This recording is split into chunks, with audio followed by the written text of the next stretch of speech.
2022. Okay, sorry. So there's been additional case in the US, so it brings the total count to 50, and additional 2 deaths in Brazil, which brings the total count to 30 deaths in Brazil. So regional, as of July 11, 2022, within the ASEAN countries and the +3 countries, there's been a total of 1,352 confirmed cases, including 0 deaths in the year of 2022. So there's been no additional cases since last week. No additional cases and deaths since last week.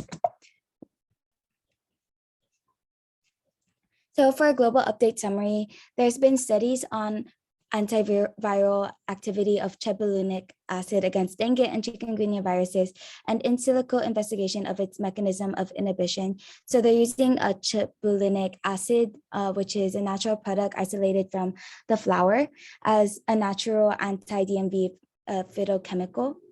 And then in India, to control dengue and chikungunya, there's been a research center developed a special female mosquitoes that will mate with males and produce larvae that do not carry these viruses.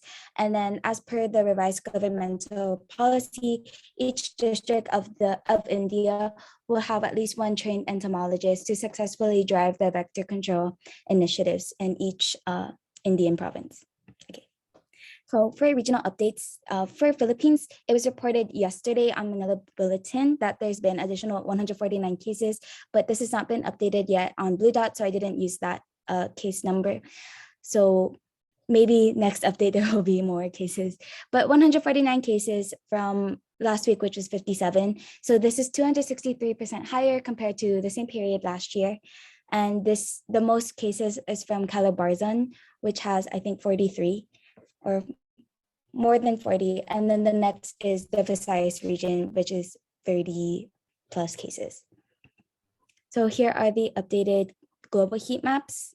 So now Brazil has 30 from 28, they have 30 deaths now. And then United States has +1 case. And then the ASEAN stays the same since there is no changes in the numbers.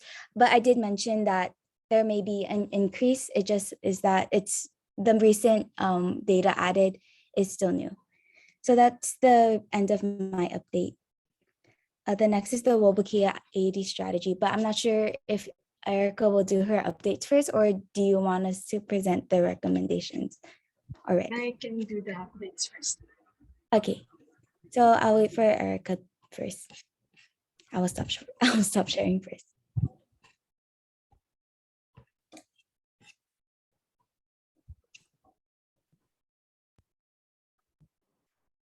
I'm surprised. May 2 deaths in Brazil. Yes, I think yes. All of the deaths are from Brazil, according to Blue Dot. I'm not sure where the news reports are, because I'm not sure if chikungunya is the main cause or if chikungunya is just one of the diseases that aided in the deaths. But all of the deaths so far are just from Brazil, or from the Blue Dot. I was just surprised because you usually don't die from chikungunya. You just have this joint condition that lingers for sometimes for a whole year. So that's all. Yeah. So i-check lang natin, baka sabihin na nakakamatay pala ang chikungunya. Yun lang naman. Just to try in the clinical trial, they said may mga namatay sa dengue. In the clinical trial, one child had an accident, tricycle accident, so namatay yung bata. So that was due to the dengue. Yung mga ganon. So we have to clarify the cause of death of the patient. Check lang. Thank you. Okay. Thank you. Pebbles. I have no questions so far, G. Okay, ma'am. Dayan. No further comments. Okay, ma'am. We will proceed with Erica for dengue updates.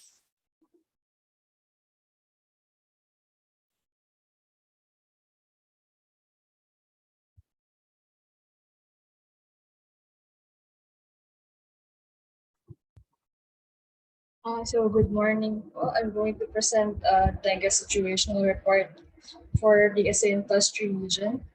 So first, I'm going to talk about the herbal capsule made from tawa-tawa that is already FDA approved in the Philippines.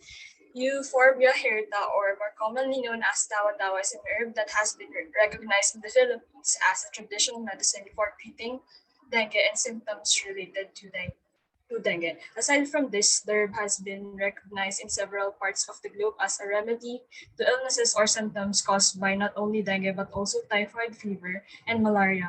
The use of tawa-tawa as traditional medicine is found to have platelet count increasing effects, which is important for diseases such as dengue, wherein decrease in platelet count or thrombocytopenia is one of the predictive markers for early diagnosis of dengue. With this, the FDA of the Philippines approved an herbal capsule, the Daily Apple, as you can see here from Herbanex, made from tawa-tawa on August 11, 2019, wherein the Regional Department of Health of Palawan stated that the herbal capsule can be used for treating dengue, but not for preventing dengue. Um, Other than this, the Department of Science and Technology has a 2+ Lunas program that has a randomized double-blind placebo-controlled study to test the safety and efficacy of an herbal supplement for adults that shows no warning signs for the treatment of dengue. This herbal supplement that is taken orally is said to contain Euphorbia hirta or tawa-tawa, the Lagerstromia speciosa or banaba, to increase platelet count, and also ginger for its anti-inflammatory and immune boosting properties. And once the results show that the herbal capsule is effective and safe, it will be the first definitive treatment for dengue, said DOH. So I will now present the global and regional updates for dengue. Globally, there have been over 1.9 million cases and over 1.6 thousand deaths attributed to the disease so far in the year of 2022. For regional updates, the table in the slide shows that the dengue reported cases and deaths in the same +3 region. And as of July 8 this year, 246,007 dengue cases have been reported in the same +3 countries, including 245,994 cases in the ASEAN region and 13 cases in the +3 countries. Countries such as Brunei, South Korea, Japan, and Macau still have no reported dengue cases so far this year. The countries that was mentioned before have a very likelihood that dengue cases will be exported in 1 month. And for the likelihood of case importations, almost all countries have a very high likelihood that a dengue-infected traveler will introduce cases to countries. Meanwhile, Macau still has a moderate likelihood for dengue case importations.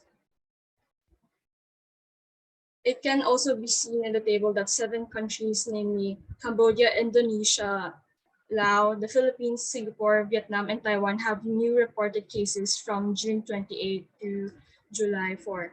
For this portion of the table, I was planning to add the case fatality rate once the lecture about epidemiology is done, because I was not sure how to complete the CFR. So for Cambodia, 2,423 dengue fever cases so far was reported, which includes 5 dengue-related deaths. Director of the National Dengue Control Program said that almost a 4-fold increase in the number of dengue cases were recorded in the first 6 months of 2022 compared to the same period last year. He also added that the NDCP have already started the fumigation process to destroy mosquito breeding places, which is a dengue prevention method that aided in the breaking of the chain of dengue infection. Moreover, communities that are overcrowded tend to have a higher rate of dengue spread. With this, the health director of one of the provinces of Cambodia informs the residents to be wary of their environment due to garbage floats and cramped houses, both of which might increase the likelihood of dengue infection. For Indonesia, over 52,000 cases and 488 deaths were recorded from January to June 10 this year. The One House, One Jumatic movement is encouraged by local health authorities, especially on the role of each family to decrease the possible spread of dengue. Fumigation or fogging is being aggressively done in communities that are prone to the spread of dengue. And also, the public is urged to implement the 3M plus activities, especially this rainy season, because it is the main dengue outbreak prevention method, and fogging or spraying is just an additional prevention method. For Malaysia, cumulative of over 20,000 dengue cases and 13 reported deaths were reported in the country since January this year. In Sepang, there are currently 10 active dengue outbreak localities, and the deputy president of the municipal council tells the public to actively cooperate with dengue prevention measures, like practicing inspections of at least 10 minutes every week to ensure that Aedes breeding sites are not present. He also said that these activities should be strengthened due to the unpredictability of the weather. For the Philippines, there have been an additional 6,206 cases and 22 dengue-related deaths on June 28 this year, since the last dengue report, which now amounts to a total of 51,622 dengue cases and 239 deaths since the start of the year. Dengue cases reported from January 1 to July 4 in Pangasinan are now 77% lower than what was reported in the same period in the previous year, from 2,220 cases to 517 cases. The chief of the Provincial Health Office of Pangasinan said that this may be due to the intensified health promotion in rural health units and communities. However, the public is still advised to continue to be wary of their environment by implementing the 4S contra dengue strategy of DOH. For Singapore, over 18,000 dengue cases were reported from January 1 to July 2 this year. Compared to the weekly number of cases from June 19 to June 25, a slight increase of 18 cases were reported in the previous week of June 26 to July 2, with 1,191 dengue cases. And as of July 4, there are 341 active dengue clusters, which includes 120 clusters in red alert. In 116 out of the 120 red alert clusters, the dengue virus serotype 3 or DNV3, which was previously not common, was detected. The National Environment Agency said that cases would likely remain high in the next months due to Aedes aegypti population increase, the rainy season, and the circulation of the DNV3. With this, implementation of the Mozzie wipeout block steps is advised to be done by residents on a regular basis to break the chain of transmission. For Taiwan, 7 dengue cases have been reported so far this year, and there is a possibility that patients would spread the virus through their environment, through the soil, water, and so on. Dengue case importations are very high, as case number estimates of 11 to 100 cases can be imported from Taiwan, Singapore, and Vietnam. Dengue case exportations are, on the other hand, are also very high, with an estimated number of over 1,000 that could be exported within 1 month. The figure shown on the slide depicts the number of reported dengue cases and deaths as of July 8. And it can be seen that Vietnam still has the highest number of cases so far, with 92,000 cases, followed by Indonesia, and followed by the Philippines, and so on. This epi curve also visualizes that Vietnam is noticeably the country among the ASEAN Plus 3 region that has the highest number of cases. Dengue cases in Vietnam continue to rise on a weekly basis. For Ho Chi Minh City, a total of 21,750 cases were recorded in the first 6 months of the year, which is an increase of greater than 181% compared to the same period of the previous year. With this, chemical spray treatments for outbreaks are continued to be organized by the health sector at risk points and outbreaks for the elimination of mosquito swarms. Samples from dengue patients in southern cities and provinces of Vietnam revealed that 2 dengue strains that is common in circulation, namely DNV1 and DNV2. The presence of the DNV2 strain in particular has led experts to warn the public that severe cases might increase together with the total number of dengue cases. This is due to previous records showing that the rate of severe dengue cases with DNV2 is higher than when the other 3 dengue virus strains appeared in the circulation. So that's all. Here are my references, and that's all for my situational update. Thank you, Erica. Doc Coco, should we proceed po with the recommendation? Yeah, I just want to look at the yung balik natin yung sa mga clinical trials ng tawa-tawa. Ayun nasa research kami sa RITM and ang dami po dumadating sa RITM asking for our help to do clinical trials. I'm surprised. Well, maganda to if it's going to use it for those that are mildly infected. Tama It's just to increase their platelet counts. Yes, so, as treatment. The mga clinical trials, the randomized, double-blind, placebo-controlled study is the highest level of evidence na mabibigay for efficacy. So, can you go to the previous slide? There. Magdayaw in 2019. What did he do? He just recognized, parang it's a descriptive study. This was a news article po, tapos yung nag-state po ng sinabi niya na for treatment of dengue yung tawa-tawa na from Urbanex is yung Regional Department of Health ng Palawan po. So they just recognized na merong potential ang tawa-tawa. So yes po. First they established that there's a little evidence but you need to go to a clinical trial thereafter. Ganun yun di ba? Yes po. Tapos I read articles po na yung previous secretary si Fortunato po ata de la Peña. Nare-recognize po nila na only for treatment lang po itong herbal capsules so far kasi hindi pa natetest masyado sa humans kaya naglo-look forward daw sila sa clinical trials ng herbal capsule nito. Tapos this herbal capsule is different because it uses tree plant extracts po, pinag-combine yung effects nila.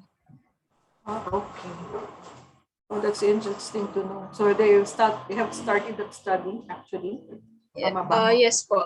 Late from what I read for this DOST to Plus Lunas program, late last year po na malapit na daw mag-release ng results for this study daw po.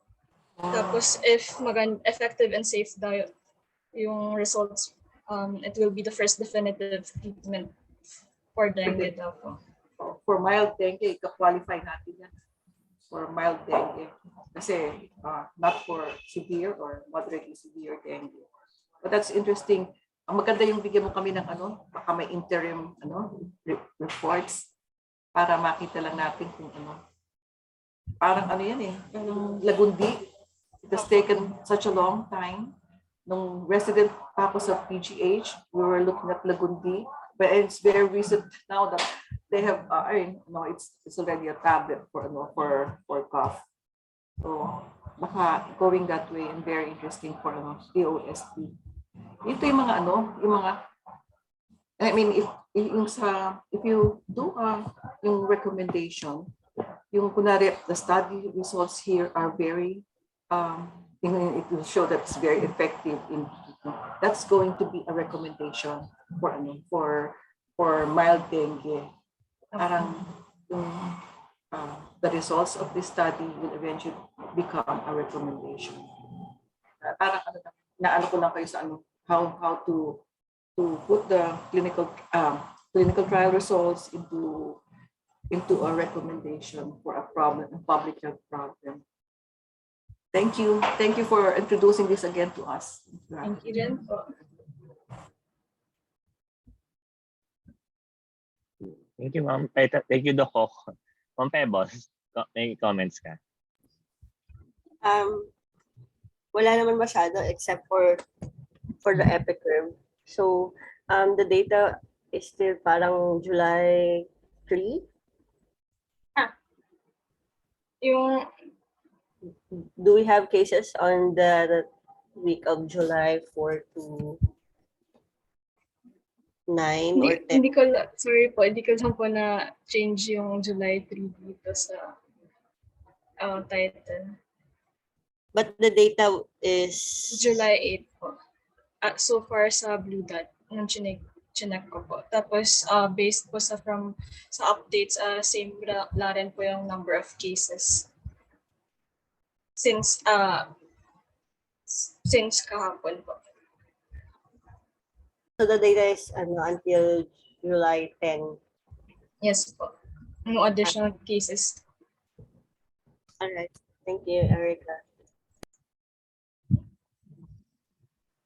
Thank you, I have one Ma'am more Peb. comment. Pwede ba? Yan. Yung sa mga regions, yung regional update, meron sila kanya-kanyang mga, diba, what are their measures, control measures. May mga best practices ba yan? I mean, compare their compare their control measures with their with the epic curve. Sa Vietnam, bakit kaya nag-fail sila? I mean, it's still going up. Parang maybe do some more analysis with this and compare it with their control measures. Medyo masalimuot, Okay, Doc, we'll try po na paano i-consolidate, compare yung programs with current ongoing diseases na outbreak. Bakit tumataas pa din yung sa Vietnam? You have information, Erica, why increasing ang Vietnam? Is it their testing or yung measures nila or prevention? So far po, sa mga articles na recommend ng Do That last week, yung circulation po ng strains na to, specifically din po tong DNV2 strain na yun nga, based on reports, pag nasa circulation tong DNV2 strain, tumataas yung number of cases, pati yung severe cases na din as compared kapag yung 1, 3, or 4 yung nasa circulation lang. Tapos dahil po sa super taas na ng cases, actually gusto nilang mas drastic yung measures of dengue prevention, which discuss namin mamaya. Okay, sige. Ano ko lang, yung dengue 1, 2, 3, and 4, these have been labeled as such para sabihin kung sino ang severe. Actually, it's not, I don't think it was related to transmission. It's related more to severity of the disease. Ang Taiwan, where did Taiwan get its dengue?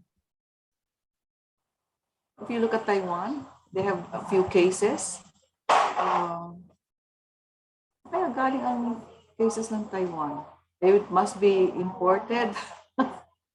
Imports po. Like yung sa Hong Kong. Hong Kong po. Yung kagaya po ng Hong Kong, parang this one report po galing sa Singapore, if I remember correctly, which hindi pa po nag-show doon sa Blue Dot. Pero I found parang regional update from Hong Kong mismo na meron silang na-recognize na one imported case from Singapore. So, tapos pwede magkaroon ng community transmission na yan if the case is not isolated. There was a paper at, I think, I do not know if it's Laos, Cambodia, yung dengue coming into their country from other parts of the ASEAN region, yung by travel. Maybe look at that kung paano nangyari sa Taiwan yung 7 cases na yan. Saan kaya galing yan? And then baka dumami pa yan, di ba? Sige. Dami magagawa sa dengue. Thank you.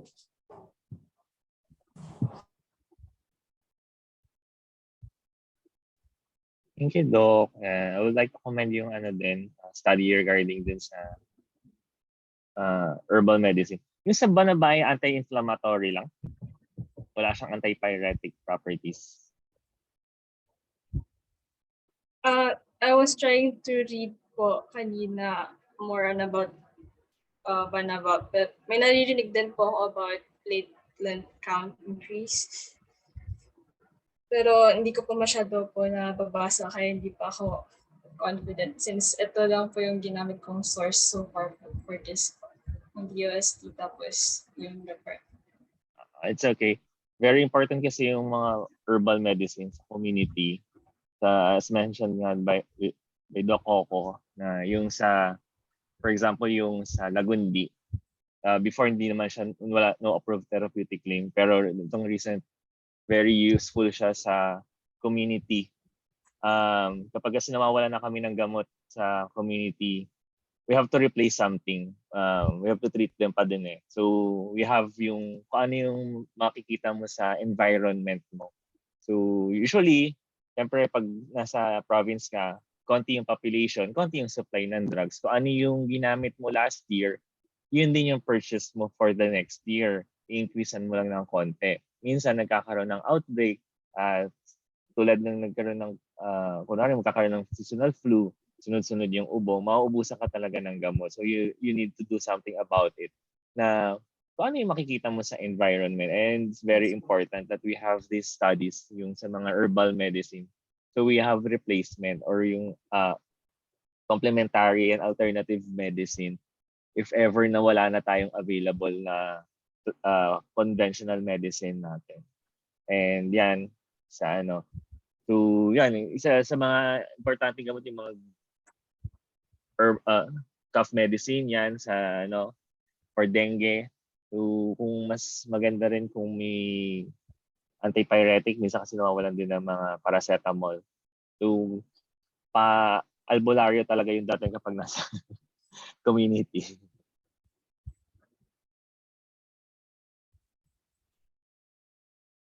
I think we can proceed na sa recommendations.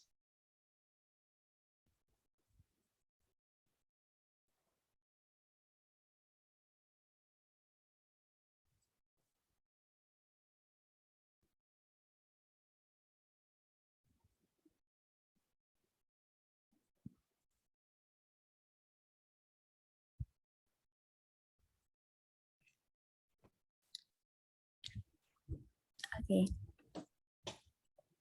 Sorry. Hello. Okay, so we'll be presenting the Wolbachia AD strategy, the recommendation on vector control.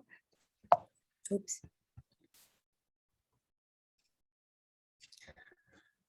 First, we'll discuss the AD species as vectors of dengue and chikungunya. So dengue is a viral disease that is transmitted through bites of vectors such as infected female mosquitoes of the Aedes species, majorly through the Aedes aegypti and in some cases through the Aedes albopictus.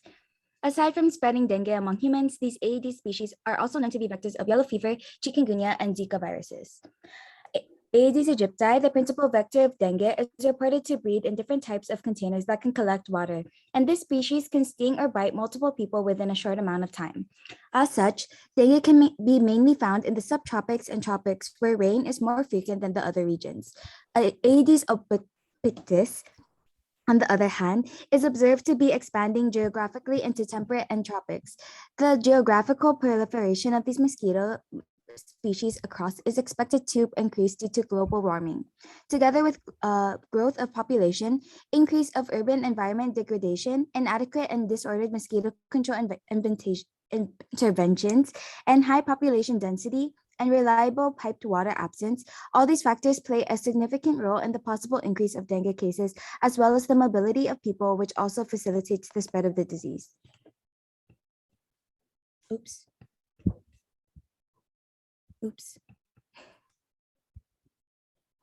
So for a general overview, the use of the Wolbachia infected male mosquitoes that are sterilized is used in some areas as this strategy reduces the ability of the Aedes aegypti species to spread dengue, yellow fever, and chikungunya. The male mosquitoes are sterilized through weak radiation exposure and released to the environment to breed with female mosquitoes that eventually results in passing the Wolbachia bacteria to the female. So this happens when male Wolbachia carrying Aedes aegypti mosquitoes mate with urban female Aedes aegypti that do not carry Wolbachia. The resulting eggs don't hatch due to cytoplasmic incompatibility. So Wolbachia is maternally transmitted, so female Wolbachia carrying Aedes aegypti pass the bacterium down to their offspring, thus generating a stable line of Wolbachia Aedes mosquitoes. Aedes aegypti does not naturally carry Wolbachia, so to introduce Wolbachia, researchers injected bacterium into the Aedes aegypti, and there's two strategies overall. So the suppression strategy is used by Singapore, which aims to reduce mosquito-borne disease transmission by suppressing the mosquito populations. It involves the release of non-biting male Wolbachia-carrying mosquitoes to mate with urban female mosquitoes. As these produce eggs that do not hatch, continued releases result in reduced mosquito populations. And the replacement strategy, this approach aims to replace field mosquito populations with Wolbachia carrying mosquitoes, which have a reduced ability to transmit diseases such as dengue. It involves the release of both non-biting male and biting female Wolbachia carrying mosquitoes, which then introduce Wolbachia into the field population.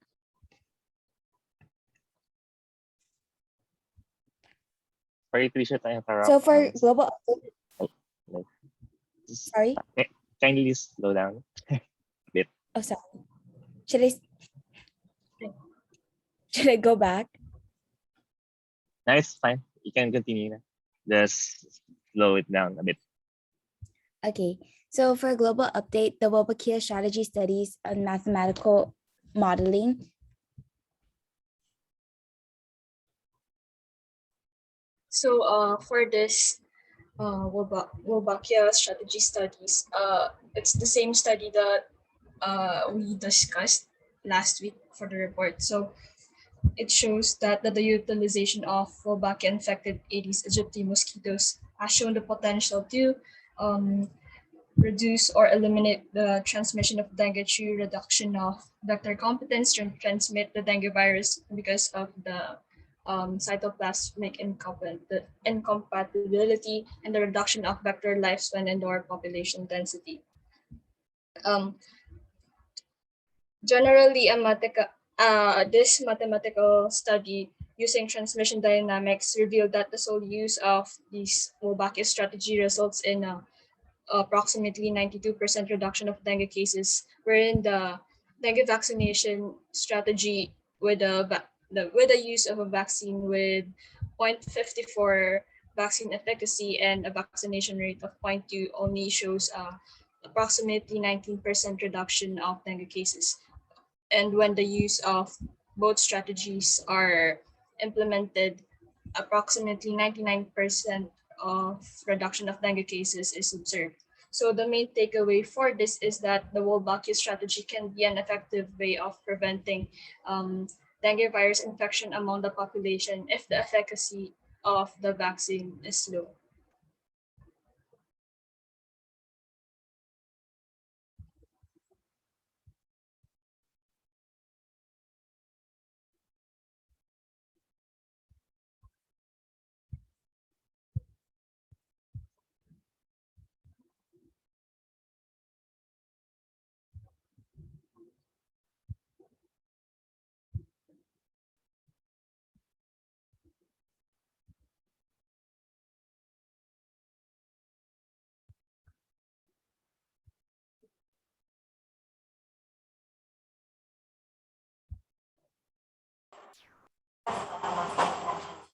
Okay, so now we'll do the dengue and chikungunya prevention recommendations for the ASEAN countries.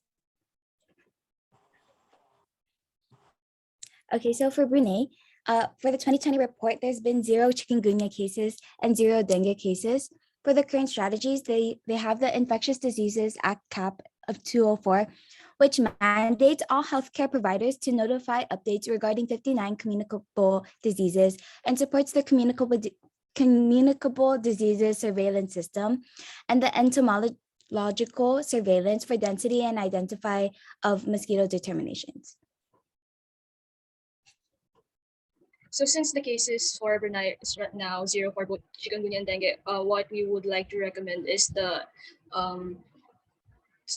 for the public to remain cautious of their environment, even to maintain their situation of no cases of these diseases. So we can adopt some strategies from other ASEAN countries, such as the 3M plus, especially in this training season, and um, the Wolbachia replacement strategy to eliminate some potential threats.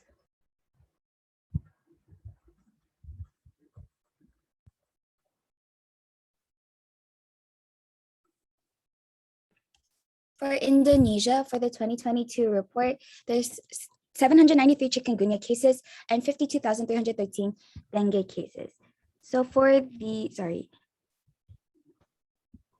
current strategies, a one house, one Jumantic movement is a movement launched in 2015 by the Ministry of Health of Indonesia to prevent the spread of dengue infection among the population.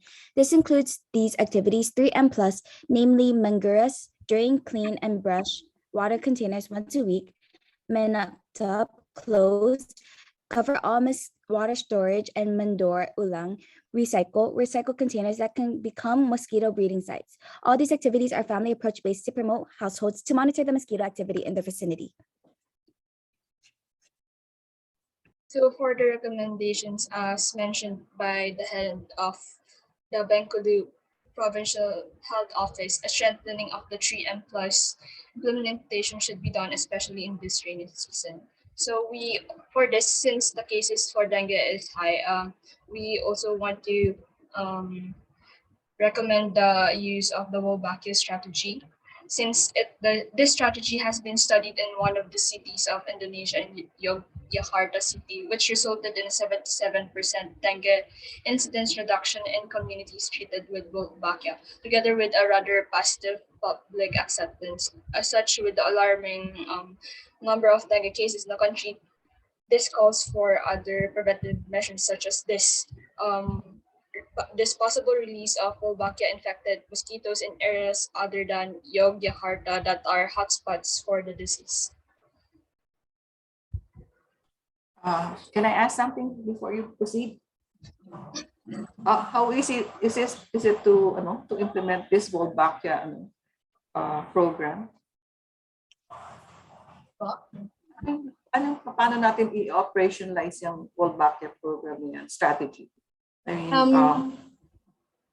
so who's going to take care of it? Is it the Ministry of Health? Is it going to be Department of Science and Technology? And how are they going to do it? Yeah, apparently, so RTM, we've been talking about Wolbachia with the entomology group for a long time. I mean, doing a trial in the field, but I do not know where it went. But now there are more studies coming up and more results already available. So how easy is it to implement? Kasi kasama yun sa recommendation eventually. When you say do the Wolbachia strategy, and ito yung steps niyan eh, parang meron tayong other recommendations on how to do it. First, I haven't looked that much into it for the specific country of Indonesia, on how they can implement this. This study po. Oh wait, this World Mosquito Program po. Usually po, napansin ko po sa ASEAN countries, yung nag-implement po ng Wolbachia strategies, yung World Mosquito Program na parang may satellite na office or something po sa each countries. Tapos may sites po sila na active yung pag-release or dun sila nag-observe po. Maganda niyan, if you have time, look at the study sa Yogyakarta. Look at the methods and see how it has been implemented. So kasama yan I mean, it's not only talking about the results, it's also you need to talk about how it's going to be implemented. I'm very interested in this, so thank you.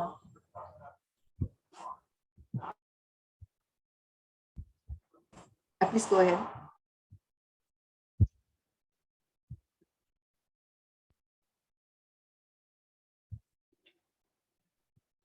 Maybe continue, or is there another? For Singapore though, I know that Wolbachia is put into action through the National Environment Agency. So I'm not sure if like each country has their own environmental agency, but that's what I would assume would be in charge of implementing it.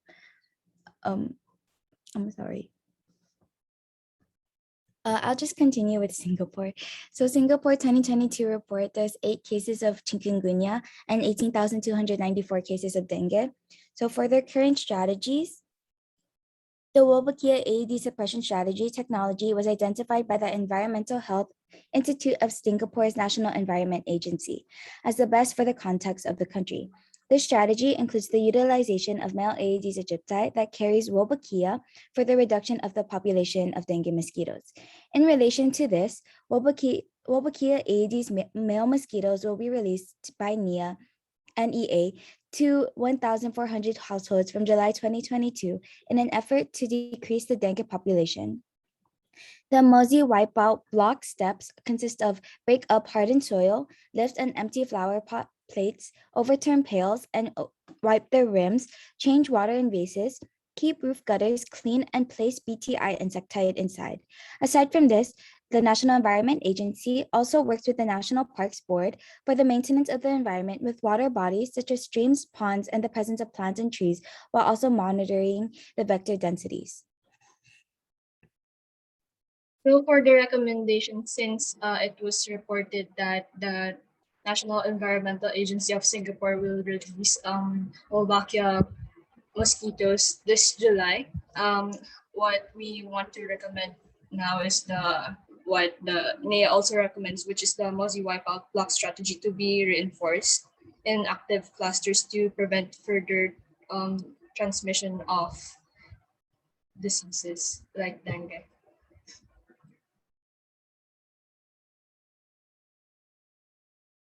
I guess Singapore has a method of how to do it actually.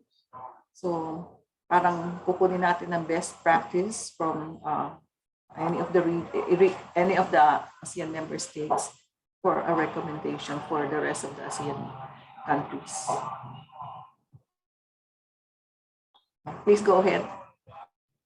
Okay. For Cambodia, the 2022 report, there's been 0 chikungunya cases and 2,423 cases for dengue.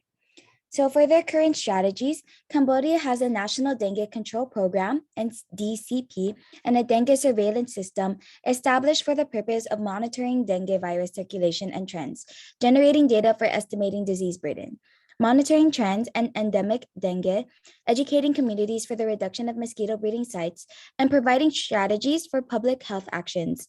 The education campaign regarding dengue infection prevention in rural Cambodia is said to be ineffective unless it is incorporated in a more comprehensive way to change the behavior and practice of the public. It is recommended that dengue prevention measures such as the 3M Plus and the Mozzie wipeout block strategy of Indonesia and Singapore respectively would be implemented in Cambodia, especially in communities that are overcrowded, as was reported previously in the dengue situational report. These activities and strategies are focused on an individual and household level, which may be able to aid in preventing the further increase of cases as indicated by the higher rate of dengue infection spread in overcrowded communities.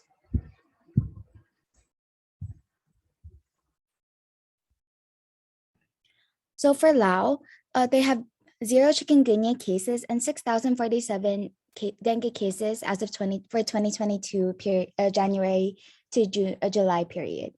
So their current strategies this year, the capital of Laos will be involved in the World Mosquito Program, wherein the capital will be the start of the program's work, together with Save the Children International and the Ministry of Health of Laos. the World Mosquito Program will be piloting a project that will fight the danger of mosquito-borne diseases such as dengue and chikungunya through releasing Wolbachia mosquitoes in hotspots. Identified hotspot targets areas of the pilot project are the districts Saisetha and Chantabuli of Vientiane.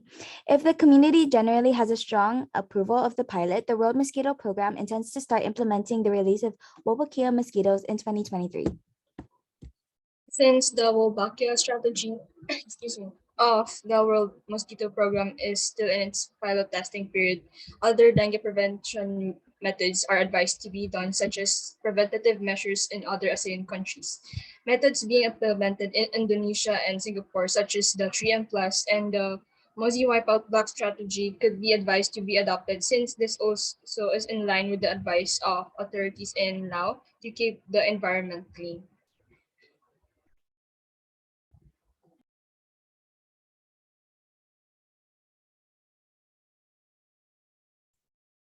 So for Malaysia, the 2022 report has 396 chikungunya cases and 20,195 dengue cases. The COMBI project, Combay project, focuses on the environmental cleanliness in relation to the dengue burden in Malaysia. This project is the main focus of the program for dengue control and prevention, which will especially focus on areas deemed as hotspots.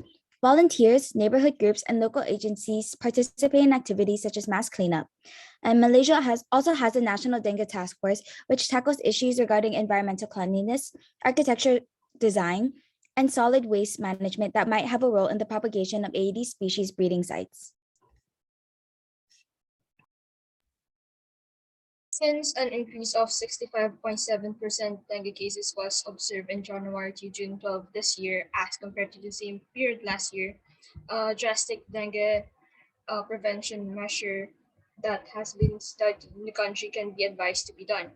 The introduction of the Wolbachia to Aedes aegypti species and its subsequent release to areas with high cases of dengue can be implemented, as a study revealed that dengue fever incidence at some sites of the study has decreased as compared to control sites.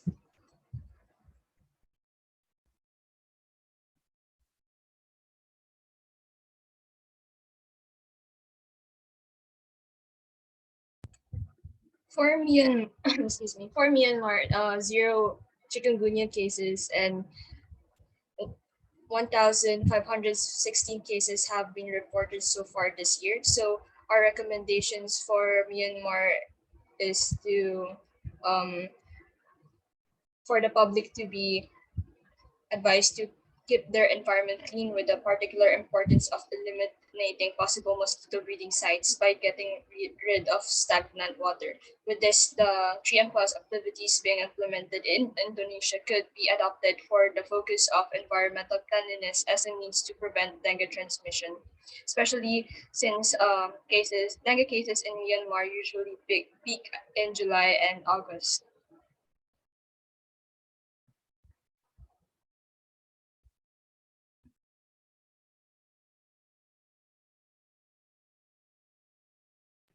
For the Philippines, the 2022 report, there's been 57 chikungunya cases and 51,622 dengue cases. For the current strategies, the National Dengue Prevention and Control Program of the Philippines has the following components: surveillance, case management and diagnosis, integrated vector management, outbreak response, health promotion and advocacy, and research. Through Philippine Integrated Disease Surveillance and Response, Research Institute for Tropical Medicine, Department of Virology, DOH regional offices, and RITM, Department of Entomology, there are also strategies that the program endorses to the public to address the dengue public health issue in the country, and this includes the 4S strategy: search and destroy, seek early consultation, self-protection measures, and say yes to fogging only during outbreaks, which should be a 4 o'clock habit. Aside from this, guidelines for dengue rapid diagnostic test nationwide implementations, guidelines for dengue clinical management, and such are given the fight against dengue. However, the 4S strategies appear to have struggles with its dengue reduction objective due to factors such as garbage collection inefficiency and the lack of empowerment among the public with the responsibility for preventing dengue. It was also found that eliminating local mosquito breeding sites is difficult to do due to the abundance of water storage areas with unreliable piped water. The promotion of the existing 4S strategy contra dengue of DOH could potentially decrease the incidence of dengue in the Philippines. However, the 45% increase in dengue cases from January to June 11 this year in comparison to last year necessitates other measures to prevent dengue infection. As such, like other ASEAN countries that have already implemented the Wolbachia strategy, the strategy can be studied more closely in the context of the country for a possible mechanism of dengue prevention and control. Tricia, may I ask what rapid diagnostic test for dengue is being used?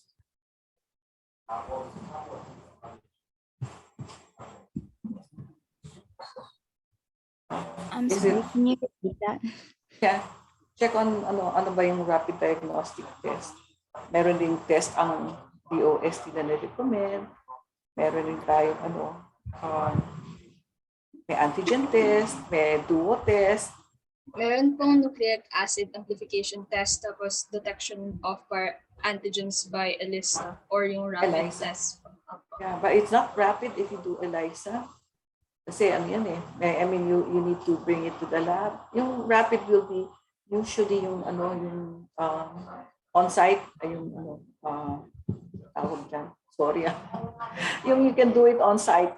You don't need to bring it to the lab. Check out which are the rapid diagnostic tests that are available for dengue testing. Okay? Okay. Thank you.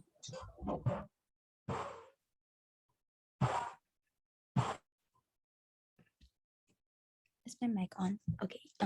For Thailand, there's been 98 chikungunya cases and 1,584 dengue cases. Derived from the World Health Organization, the country has a dengue control strategy with the following elements: strategies for vector control, including source reduction, chemical interventions, and environmental management, individuals infected with dengue, prevention of mosquito bites, and active community detection of non-consulting cases. The use of Wolbachia-infected male mosquitoes that are sterilized is also being implemented in some areas, as this strategy reduces the ability of the Aedes aegypti species to spread dengue, yellow fever, and chikungunya. The male mosquitoes are sterilized through weak radiation exposure and released to the environment to breed with female mosquitoes that eventually results in passing the Wolbachia bacteria to the female. The Wolbachia Aedes strategy was tested in Playang district of Thailand in 2016, wherein this test resulted in a drastic reduction of wild Aedes mosquitoes by 97% for 6 months. However, the release of Wolbachia might need to be repeatedly done for it to have an impact due to its short lifespan and the potential mingling of Wolbachia mosquitoes with local mosquito populations. The Mozzie wipeout block strategy and the 3M Plus of Singapore and Indonesia respectively can be implemented in the country to possibly reduce the dengue cases. As for prevention of possible dengue-related deaths, early consultation should be promoted to the public when they have dengue-related symptoms to avoid complications brought about by the wrong treatment or late treatment. Actually, you mentioned already sa Thailand how they did it. And also mentioned that it has to be done repeatedly and not just once. So parang isasama-sama na natin yung mga studies from different parts of ASEAN region and bring them together as one recommendation. Eventually.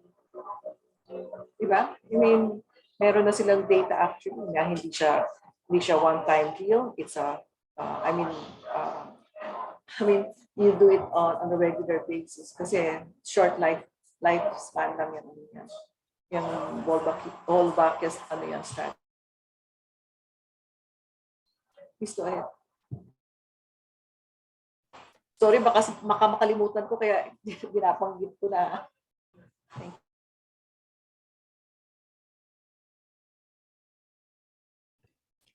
So for Vietnam, the 2022 report, there's been 0 chikungunya cases and 92,000 dengue cases. For the current strategies, the Ministry of Health established the World Mosquito Program in the country in 2006, and since the program has been aiding in dengue control efforts. The program currently uses their technology to introduce Wolbachia bacteria in Vietnam's mosquito populations. As of 2022, Wolbachia Aedes aegypti mosquitoes were released in 2013 and 2018 in specific sites where dengue infection burden is significant, as these mosquitoes are reported to decrease the ability of the vector to carry viruses. Drastic dengue control measures are advised by the Ministry of Health. With this, the country could possibly adopt the Mozi block strategy of Singapore, the 3M plus of Indonesia, together with the release of male Wolbachia infected Aedes aegypti to hotspot areas. In relation to this, the public should be encouraged to seek early consultation when they experience dengue symptoms so that treatment that is timely and proper could be done, especially with the rise of severe dengue cases due to the presence of the DNV2 strain in the country.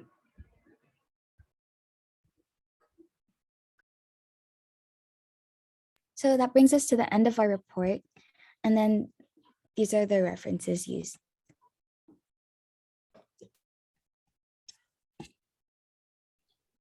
Thank you, Erica and Trisha. Doc, may additional comments ka pa po? Ang dami ko ng comments. Ano na lang natin summarize. Maingin na yung dogs namin. So, okay, ano na lang. Summarize na lang. Thank you.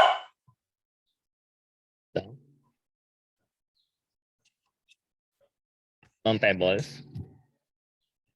Ivy, none so far. Thank you. Ma'am Dayan?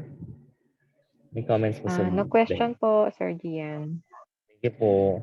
I'd like to thank the team for coming up with this report, summarizing the study from the dogs namin. Summarizing what ASEAN region is doing, ASEAN member states are doing for dengue and mosquito control. So congratulations to the two of you. Thank you. Congrats, Erica and Trisha, for a very comprehensive report. You've mentioned yung sa Philippines, no? Yung environment. It's difficult to do yung sa environments, prevention ng dengue. It's true, lalo na sa communities. As I've mentioned in the previous report nyo na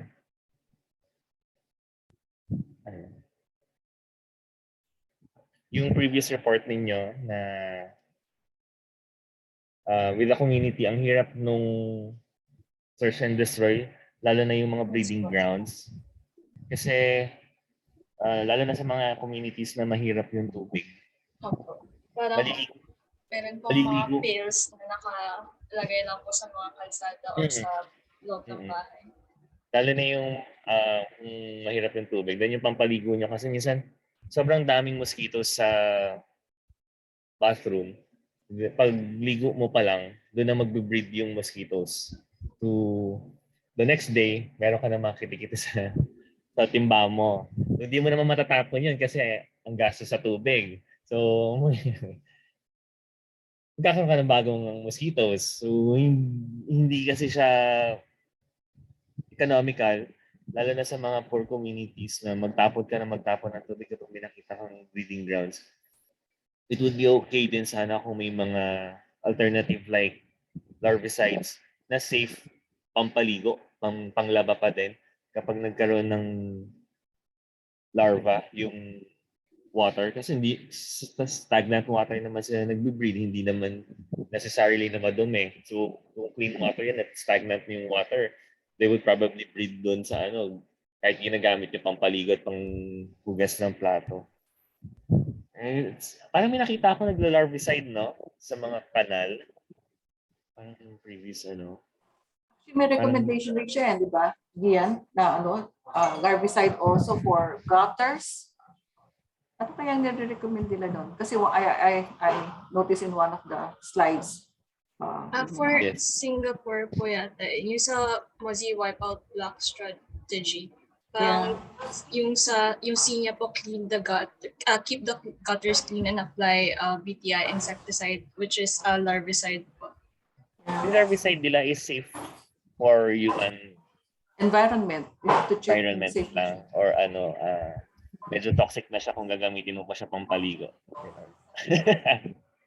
Based po sa pag-research ko last week about sa mga insecticides for prevention of dengue and other vector-borne diseases, parang nahihirapan po. Kasi yung resistance or something po. Nagkakaroon ng Yeah. resistance. Oo, kasi insecticide resistance. Parang sa malaria yan di ba? So, nagkakaano rin tayo. Nag-change yun sila. Pag-isipan natin yan. Larvicide also for open canals, for gutters. Maybe think about that also. Pero ang hirap ng terrain ng ASEAN region similar to the Philippines.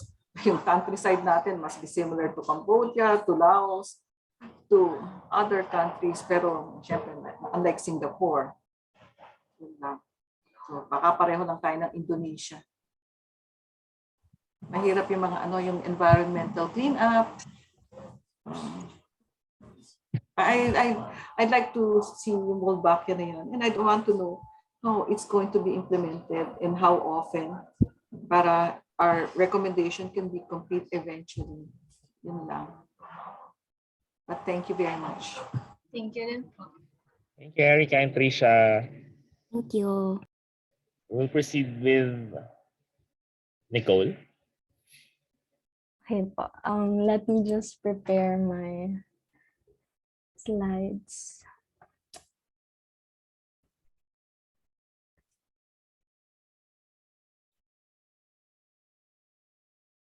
Oh, and can you hear me po? Because I'm not sure if my bandwidth is enough.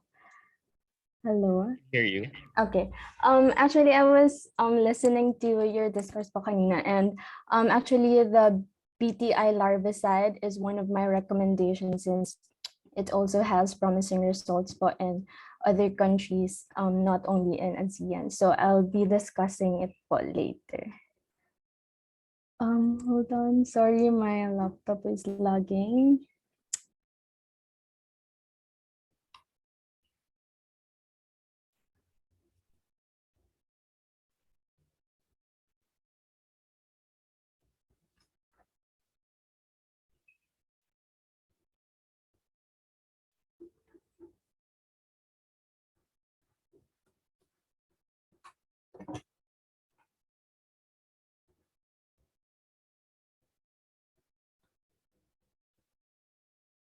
Hello.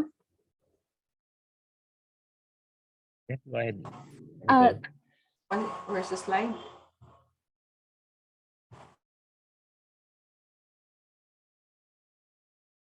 For the global for the global update as of July 11, there has been a total of 340,546 cases and 1 death caused by HFMD. And most of the additional cases are from the ASEAN+3 region.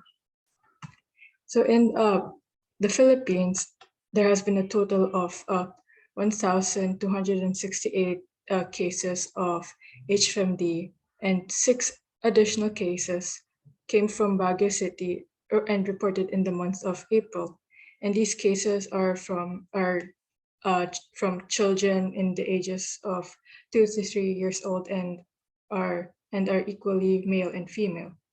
In Vietnam, there's been a total of 21,998 cases of HFMD, with an additional 139 cases in the city of Hanoi in the past week. And in China, there's been a total of 210,440 cases of HFMD, with an additional 70,042 new cases for the month of May, as reported by China's National Notifiable Disease Reporting System. For the likelihood of importation, Hong Kong has a high likelihood, while Macau has a moderate likelihood, and all of the other countries have a very high likelihood of importation. And all of the countries in the ASEAN+3 region have a very high likelihood of exportation. Here, this shows the table for the cases and deaths of HFMD. HFMD. And here, as you can see, the Philippines has a new 6 cases, and Vietnam has 139 cases. So that would be an additional 145 new cases in the ASEAN countries reported within the last week. And as for the +3 countries, it's only China that has an additional new cases of 70,042.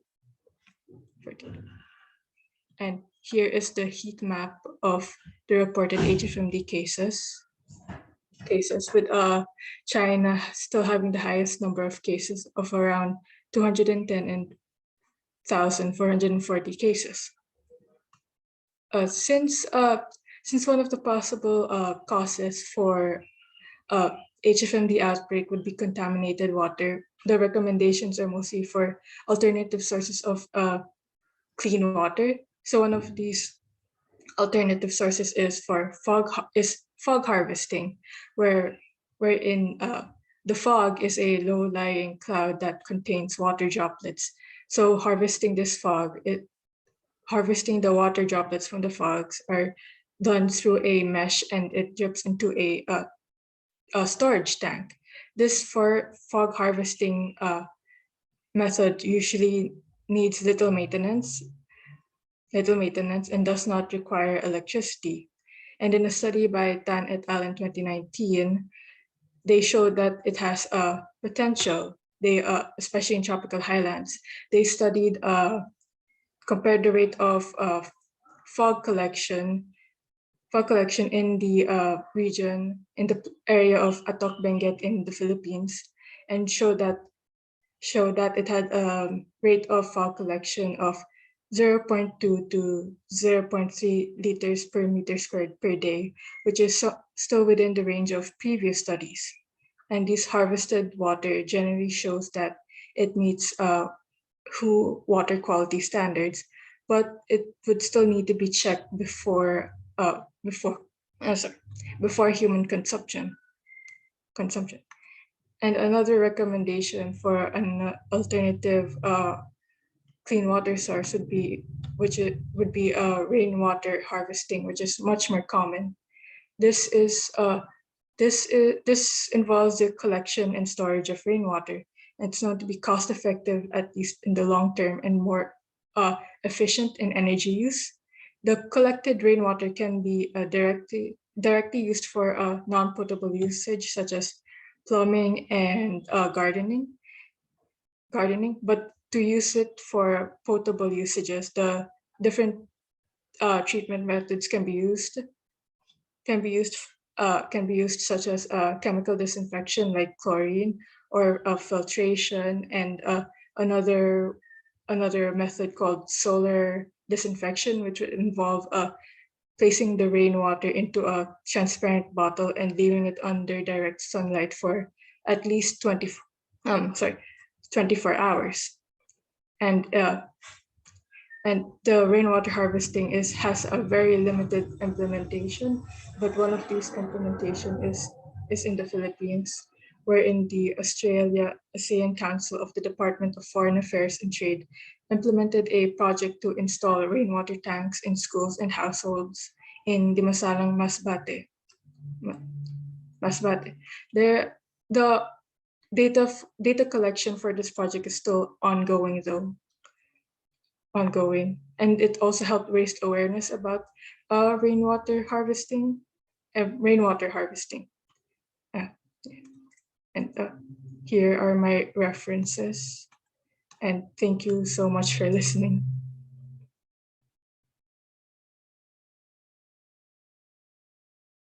Thank you, Angela. Dok ako? Actually, ang recommendation ni Angela is really to have clean water. Yes, po. Diba? Basically, and then that will be coming from rainwater. Rainwater or yes, po. Or fog. Actually, this is new to me, fog harvesting. Yes, po. There's not that much studies for fog harvesting, po. I've only found one for the Philippines. So I think it does have potential. I just think there needs to be more studies for this. Yeah. You know what this needs? it needs what is this? Pictures. I wonder how it's done. Okay. Picture. It's like a mesh, a net where they hang on in a frame. And then like the water, the fog would go through the net, and the water would like go into like a tank somewhere near the net. And mahirap i-visualize pero medyo mahihirapan ng mga communities to do this. But I guess yung rainwater is the more feasible. Yes, feasible but recommendation. the treatment for the rainwater for potable usage is probably the more expensive part of harvesting, because it can't be immediately used for like consumption or sanitation, since the rainwater can be contaminated po. Yeah, pwede pang paligo lang, pang wash ng clothes, Like, pwede ba yun? I'm not sure po. I think it's mostly for like gardening and then the plumbing bathroom. po. Yeah. Yes. Bathroom. Okay. Saan natin gagamitin yung, we're looking for water that is clean for bathing for children, for hand washing.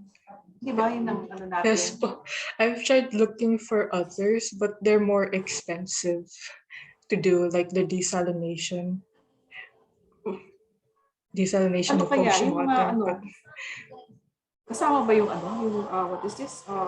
These tablets? Chlorine tablets? Sorry po? Chlorine tablets to make it chlorine.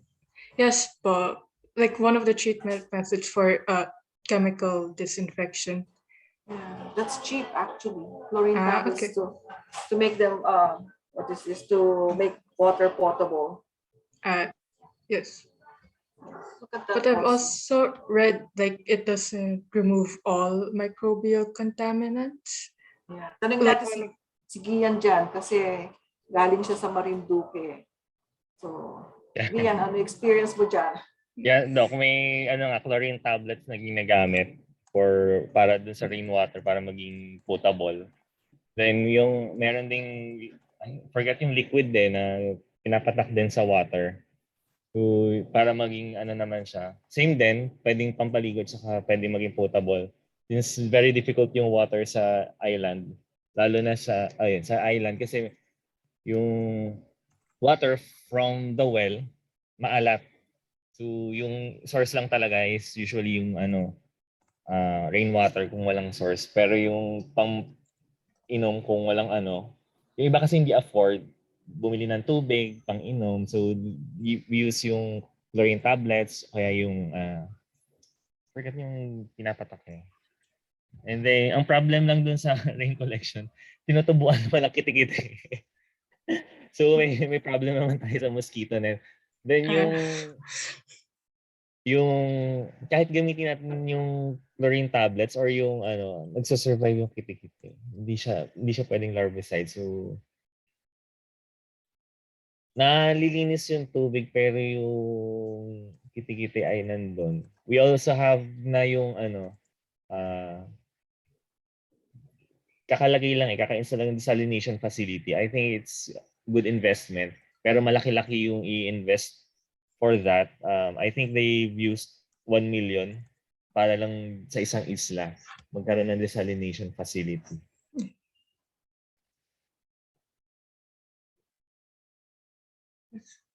I think yung recommendation siguro kung tayo ng rain collection, we have to consider din yung breeding ground ng mosquito kasi yung bansa natin maraming contaminants kapag nag-collect lang tayo ng water as is.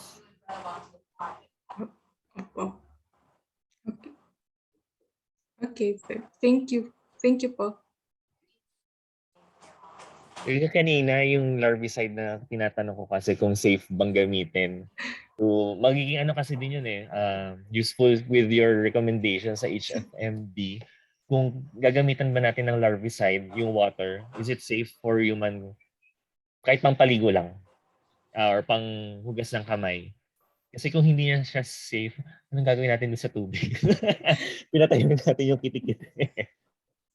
Sayang yung tubig kasi sobrang importante ng tubig, lalo na sa mga communities or areas na sobrang hirap sa tubig or fresh water kahit na mapaligiran ng tubig.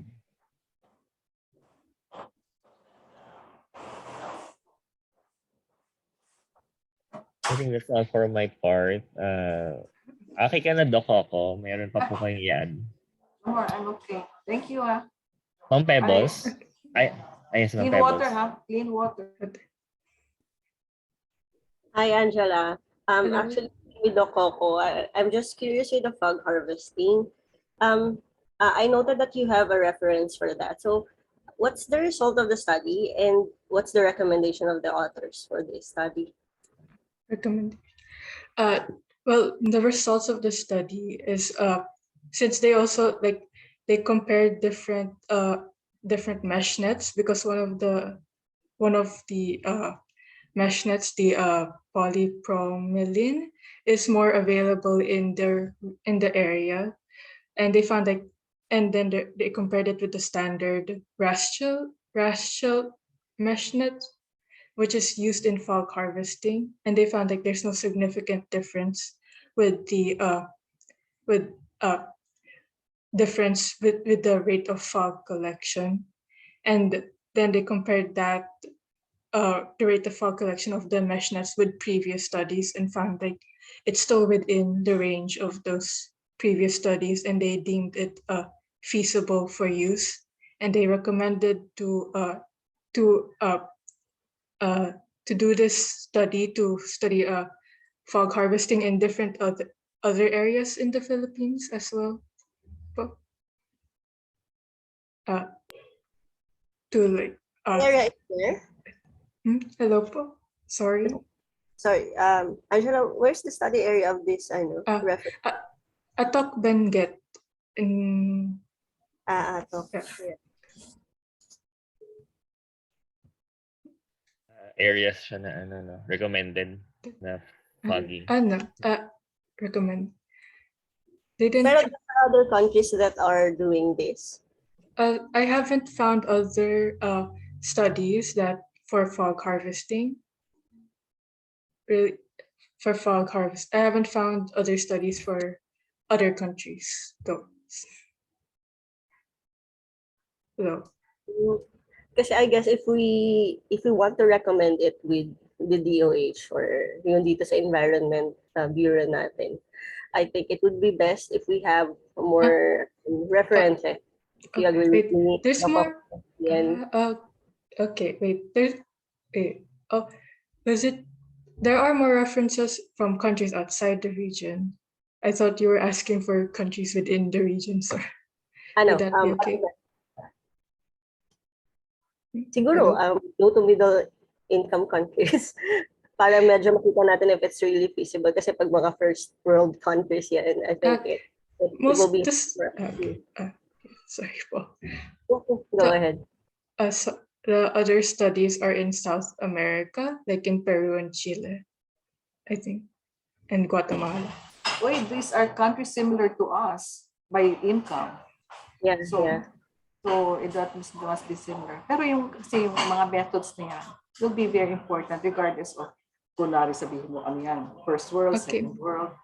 The important thing is the methodology. And actually, you can always tweak methodologies to adapt to country's economy. So, okay. I'll research on those countries too.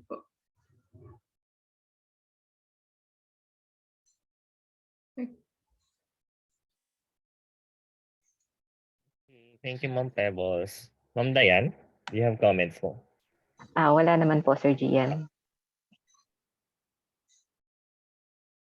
Okay, thank you, Angela. Thank you. Nicole, okay na? Yes, sir. I'm so sorry. My babble is very low Okay. right now. So, is it okay if I'll just turn off my cam? Okay, But I'll be sige. presenting po. Okay, sure. No problem. Thank you. Okay, I'll just... Okay. Can you guys see my screen?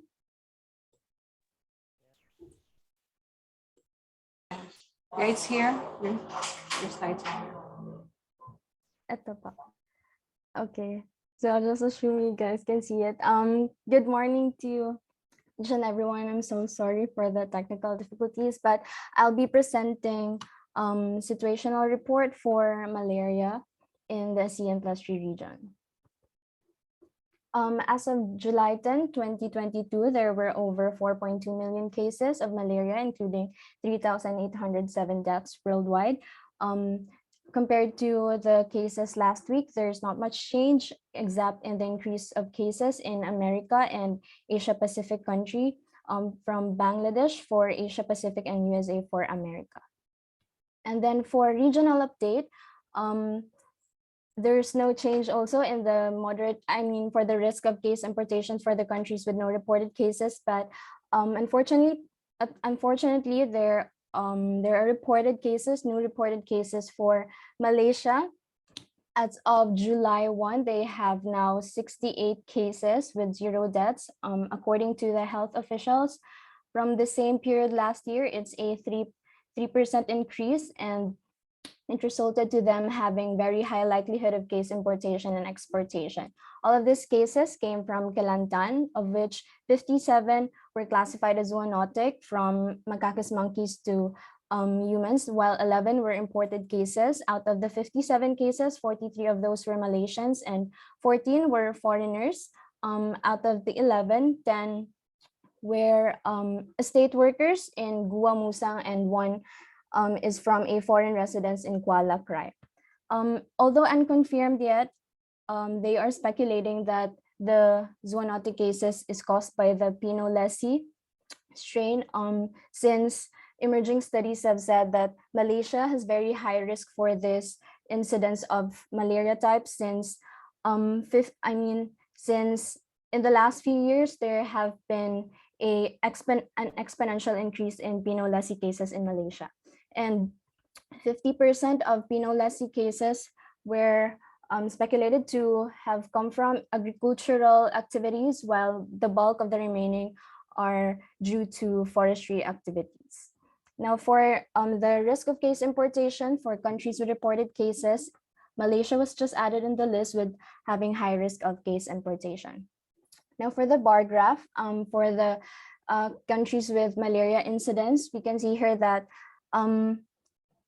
Indonesia and Malaysia has a peak of malaria incidence in the months April and July, which is during the rainy season, while for Thailand, the peak was during March, which is due to the migration in nearby communities in the country, and since most of the reported cases are coming from woodworkers and plantation workers. And then for the heat map, there's only changes in USA and in Bangladesh, with now having 38 cases and 6 reported deaths. And for the ASEAN countries, we just have additional 68 cases for Malaysia, but we don't have mortality cases for malaria. Now, for the summary for the malaria control and elimination programs for the ASEAN countries, we can see here that Brunei doesn't have environmental management initiative, but they do have insecticide resistance monitoring, and they also have active case detection through mass blood surveys in historic districts. Well, for Cambodia, they are aiming to eliminate P. falciparum malaria by 2023 and complete elimination by 2025. They also implement molecular approaches for their diagnostics through PCR, and they also implement drug resistance surveillance. They don't have environmental management, however, but they do have vector bionomics for studying the ecology as well as the biting behavior of their mosquitoes. For Indonesia, they also want to eliminate the malaria by 2030. They do have larviciding in lagoons and mosquito larvae eating fish as for their vector control measures, aside from the frontline vector control measures like LLI and IRS. They also have environmental management initiative through moss removal in lagoons as well. Now for Laos, they have public-private mix initiative for their chemoprophylaxis and treatment measures. They want to extend their resources not only in public health institutions, but they also want to extend it on private medical health facilities. And they also monitor their drug efficacy in burden reduction areas, and they implement also environmental manipulation through drain control maintenance. And they also have elimination focused surveillance system for contract tracing, aside from monitoring their malaria cases through their malaria information system. For Malaysia, they already achieved their elimination 2020 target, and they want to complete their elimination by 2030. They're planning to also use molecular approaches through PCR and LAMP, since they are the ones that are that have high sensitivity for detecting Pinot-Leslie cases. And they also have larvicide spraying and vector surveillance and a drain control maintenance for their environmental management initiatives. They also have effective databases to their eNotice and eVecPro to monitor surveillance and response systems, and also the malaria cases. Now for Myanmar, they want to eliminate their P. falciparum malaria by 2025 and complete elimination by 2030. For their diagnostics, they also experimenting on G6PD testing, since they have detected G6PD deficiencies in their ethnic communities, and they also monitor their the drug resistance of the parasites in there, and they also implement new personal protection measures like spatial repellents and attractive toxic sugar baits and larval source management. For Philippines, we're trying to eliminate malaria by 2030. We don't have currently environmental management initiatives, but we do have IRS with long-acting non-pyrethroid formulation as our response for the emerging resistance of the mosquitoes. We also have insecticide susceptibility monitoring, and we have active case detection in top 3 high-risk areas every November, and modify the 137 approach of China as well through 135. For Singapore, they use molecular approaches for their diagnostics through RT-PCR and fluorescence-based RT-PCR.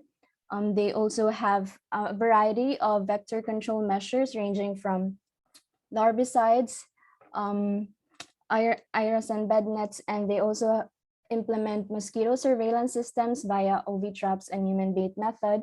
And they also impose environmental management initiatives through clearance of vegetation and drain maintenance.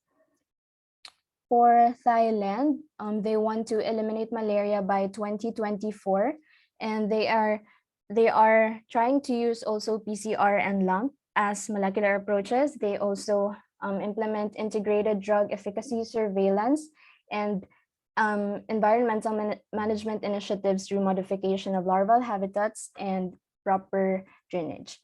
They also have prevention of reestablishment planning in their provincial levels to prevent the reintroduction of malaria in historic districts.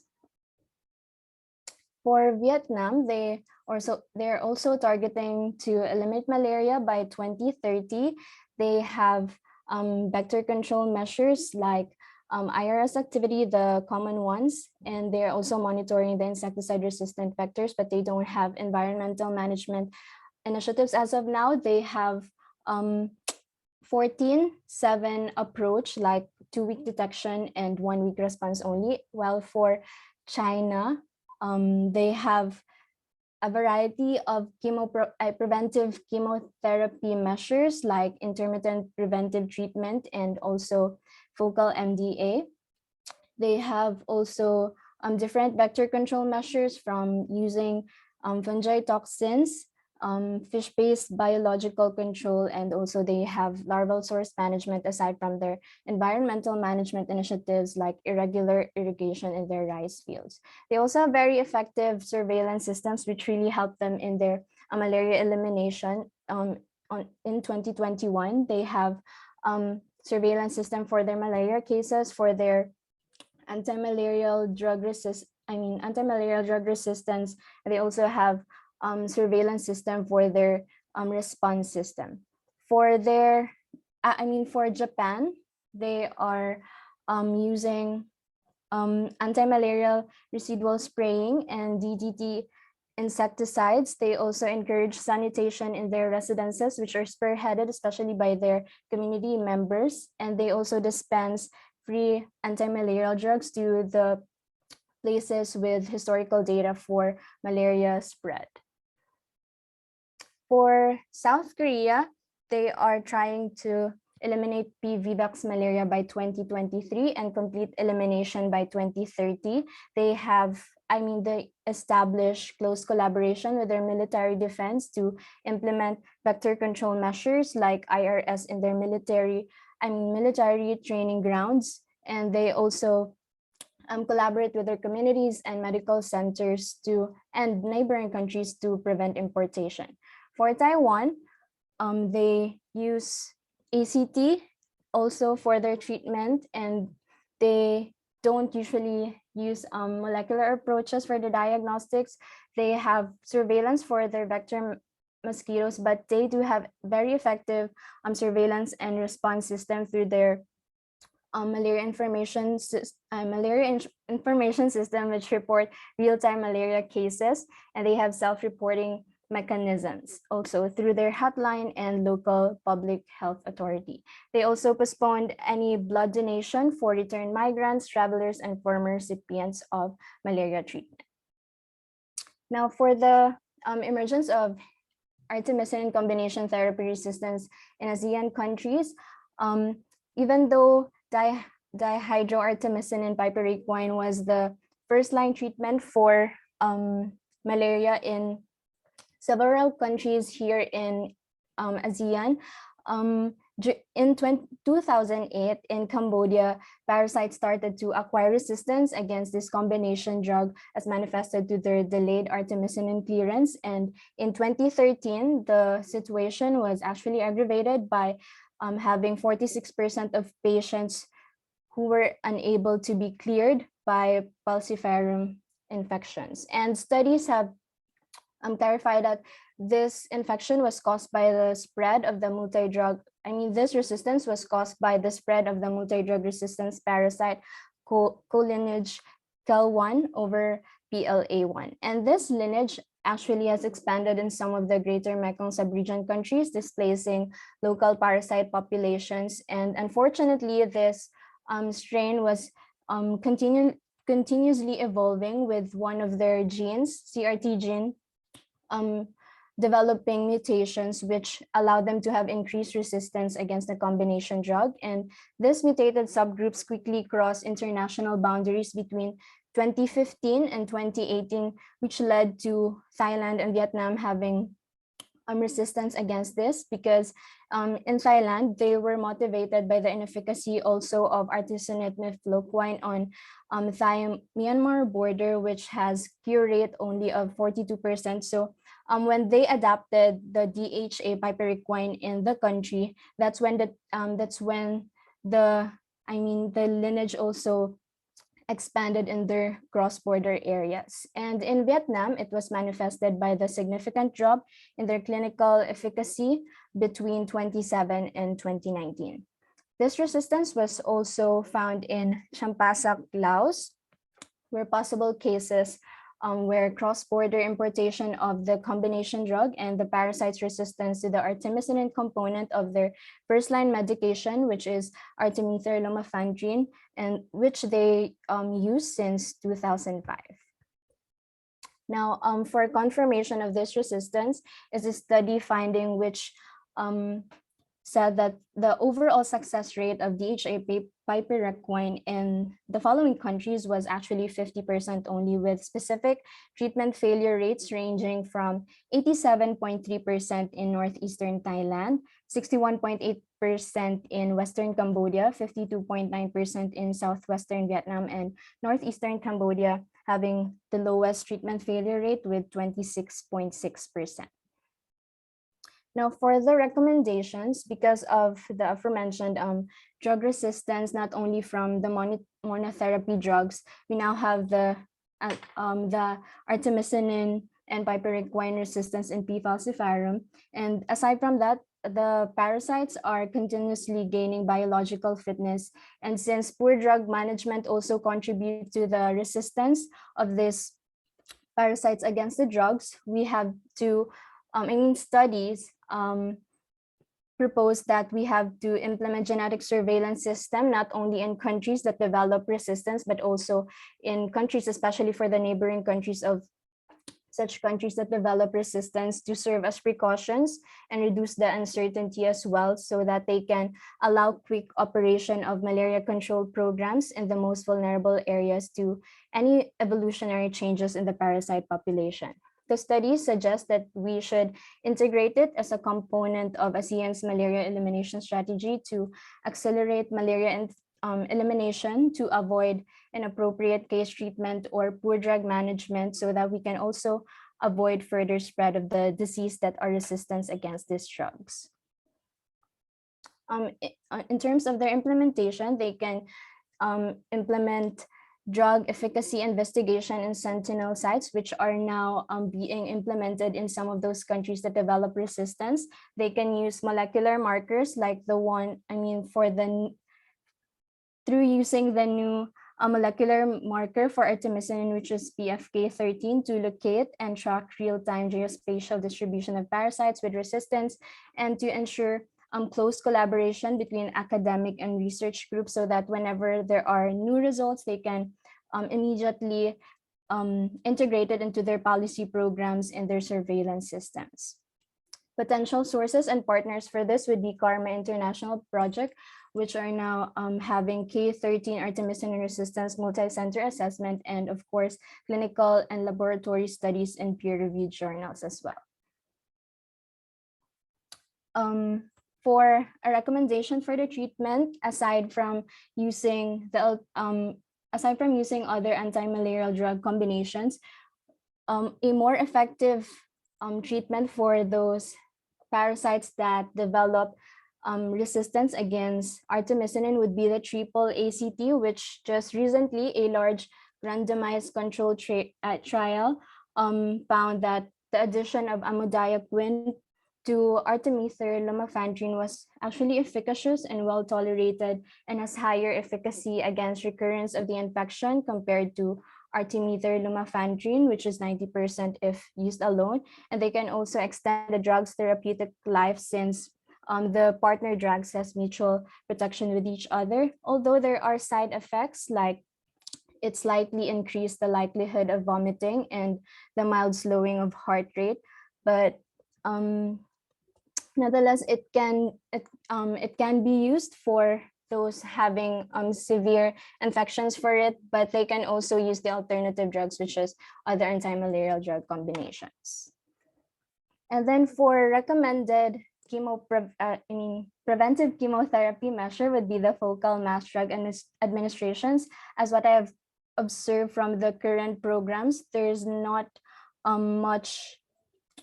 There's only around 4 or like 5 countries that implemented mass drug administration, but right now the recommended one would be the focal mass drug administration, since it's designed for quick decline in P. falciparum infections. But the problem was mobilizing the target population will take huge effort and money, so they are trying to propose to use targeted method, where large scale is employed in foci or in localized areas where there are self-sustaining transmission. And basis for this proposed solution was in Vanuatu, the Comoros, and China. The regional deployment of MDA with high levels of coverage has a more significant and long-lasting benefit. And they want to, in implementing it, they have to concentrate it on high-risk groups and remote villages, and also consider the radical treatment of PV vaccines. It's prone to recurrence, so they can use the primaquine regimen. And then for implementing, they can also add ivermectin on it, or the newly developed vaccine in the drug regimen. This is supported by findings of the studies that where in a modeling study in locations with strong seasonal transmission, 3 rounds of ivermectin-only MDA with 70% coverage rate are expected to reduce clinical incidence by 71% and prevalence by 34%, while if ivermectin is added to a combination drug, it can decrease incidence by an extra 75% and prevalence by an additional 64% compared to using the combination drug alone. Now, lastly, for a recommendation for environmental management initiative would be the use of microbial larvicides.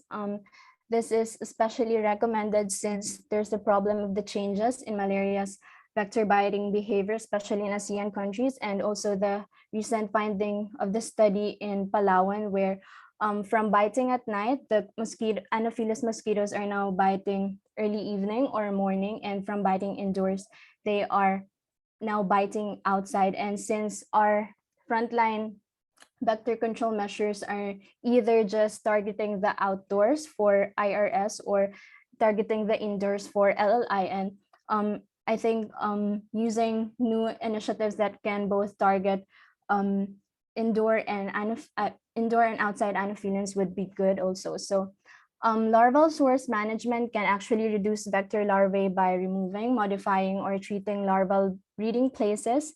And it was reported to have significantly lowered the vector mosquitoes and malaria infections where they are implemented. Currently, the available microbial larvicides are Bacillus thuringiensis israelensis and Bacillus spiricus, which can stop mosquito larvae from digesting their food and eventually stopping their larval growth. But unfortunately, their effect can only last for 1 to 2 weeks, but this would be discussed later for the alternative solution.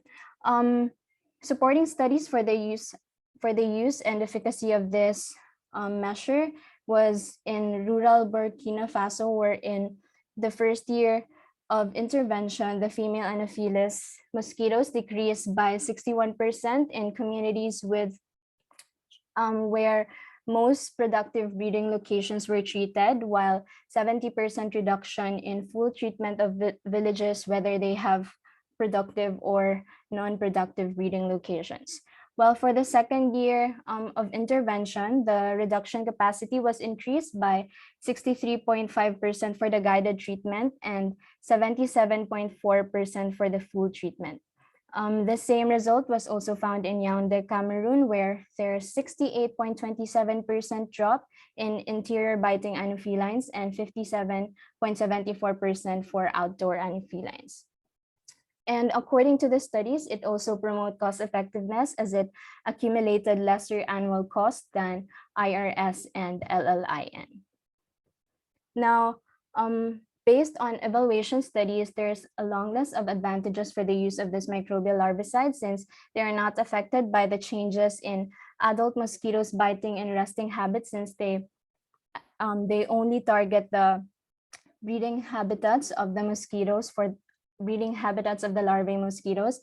It also both lower the amount of indoor and outdoor biting mosquitoes and have various ways of killing mosquitoes when compared to chemical insecticides. They're also considered as the safest insecticides in terms of the health of people and non-target organisms, since based from the studies, when they were applied, they did not affect the non-target organisms also. They also have very low probability of developing resistance since they have several toxic ingredients that make the evolution of resistance very challenging.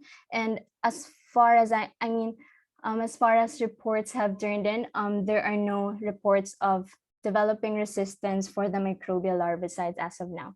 And they are also promising in a variety of ecological settings. They can be applied both in urban and rural areas. So this is very relevant for in low transmission areas who are also targeting to eliminate malaria completely. They does not compete with LLIN or IRS since they are not cross-resistant with each other, but they instead enhance their control efforts. it has also significant collateral advantages since it eliminates other disease vectors, as mentioned by the report of Erica and Trisha, which they can also eliminate colics and EDs. Well, for the limitations, they have short efficacy period, and so they need to be retreated every 7 to 10 days. But the possible solution with this would be the recently approved EPA, long-lasting microbial larvicides, which can reduce indoor and outdoor vectors and can last for 4 to 6 months, where assessment studies that tried to implement this had 66 to 88% decrease in indoor vectors and 41 to 79% decrease in outdoors anophelines. In a large-scale administration in Kenya, it decreased people productivity by 100% in its first 2 months, while 63.4 to 90.2% in the next 3 to 5 months. It also has lower overall material and operational expenses when compared to BTI and BS, since they do not need to be retreated every 7 to 10 days. But the threat in this would be the likelihood of resistance, since prolonged exposure of the larvae to this can increase their likelihood to developing such resistance. And also there's also the possibility of developing resistance if there is an effective LLML killing, which can be due also to improper dosing. So studies have recommended that they have to encourage, they want to implement training for their larviciding employees so that they would know how to properly dose larvicides among the productive breeding habits, and they want to apply larvicides among target dry season habitats for now, since those can avoid resistance, since having applied those to dry season habitats would be to avoid the year-round breeding sites, or those consistently productive breeding sites only. And they also recommend to have larviciding earlier in the rainy season, so that during the rainy season itself, there's reduction prevalence already. And for the limitation that it's not possibly economically feasible for widespread use, a possible solution would be to implement first in active foci, just like the design in focal MDA, or in fixed long-term productive breeding habits, so that when proven effective already in active foci, they can now be considered for large-scale use. So that ends my presentation. And yeah, thank you for listening. Thank you, Nicole. Nicole, did you send all this to Dr. Effie? Yes, ma'am. Oh, she's having a hard time digesting everything. It's so comprehensive. Actually, maganda siya. I will do a table. Table natin yung mga measures. And then just the references are just like footnotes at the bottom. You can table efficacy, yung mga problems with implementation, and yung pros and cons using the measures. Just to summarize, para lang. This is for another summary table for the pros and cons for the implementations, ma'am, Doc, now. Yeah. Sige po. But your malaria control program is something that ASEAN needs to look at, and which are the worrisome areas that have very low malaria, and are expecting them to get imported cases, mga ganon, mga areas na part of their preventive measures will be to make sure that we will not import new cases. Parang liba Malaysia, every time makapag-import ng Pinol because our borders are very close. Likewise, yung mga borders ng Thailand, Myanmar, magkakatabi yan eh. And the borders are very close, and that is where they get the cases, and mostly the severe cases, because non-immune yung some of the cases. And most of the drugs that you recommended were mostly for falciparum malaria. So what now is our drug of choice for the Philippines? For now po, we're using the DHA piperiquine, since we haven't developed yet the resistance against the ACT po. So, pareho pa rin tayo. Hindi pa tayo nagkakaroon. Yun yung, gaganon rin yung mga drug of choice and resistance patterns. Parang madaling i-follow yung table. Ako I look at tables and then I look at references afterwards. Yun lang naman ang tinitingnan ko actually. Pero thank you for a very comprehensive report. I hope you get a comment from Dr. Effie on which is the best way to, I mean, I don't think there's a best way for the whole ASEAN region. It will be like for different ASEAN member states to come up with their own guidelines na which is best actually for malaria control. Hindi mawawala malaria, malamit pa sa Africa yan. Pwede pa manggaling sa Africa yung ating bagong malaria. Yun na naman. But in the neighbors, yes, we will get our malaria from our neighbors because our borders are very porous. Thank you. Yes. Thank you po, Doc. Thank you, Doc Coco. Ma'am Pebbles, do you have any comment? Actually, I appreciate the tables for the summary for malaria program. Wala tayong environmental management for Philippines. When I browse for the program, that the National Malaria Strategy, I haven't seen po any environmental management proposal po.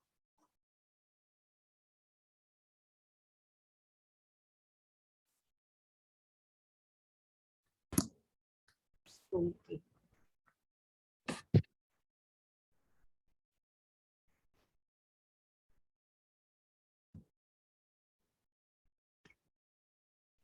Thanks, Nicole.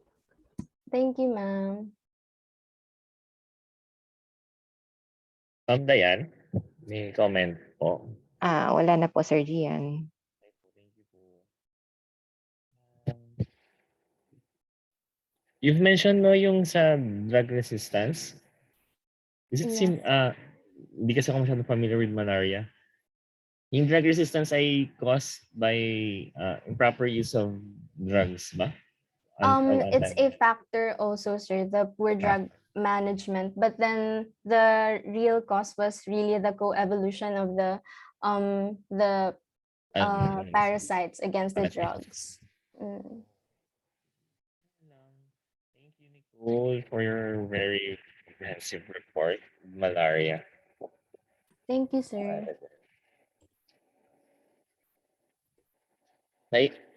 Maybe we can have, sige, okay na yan. Thank you. Then maybe we can proceed with Charles.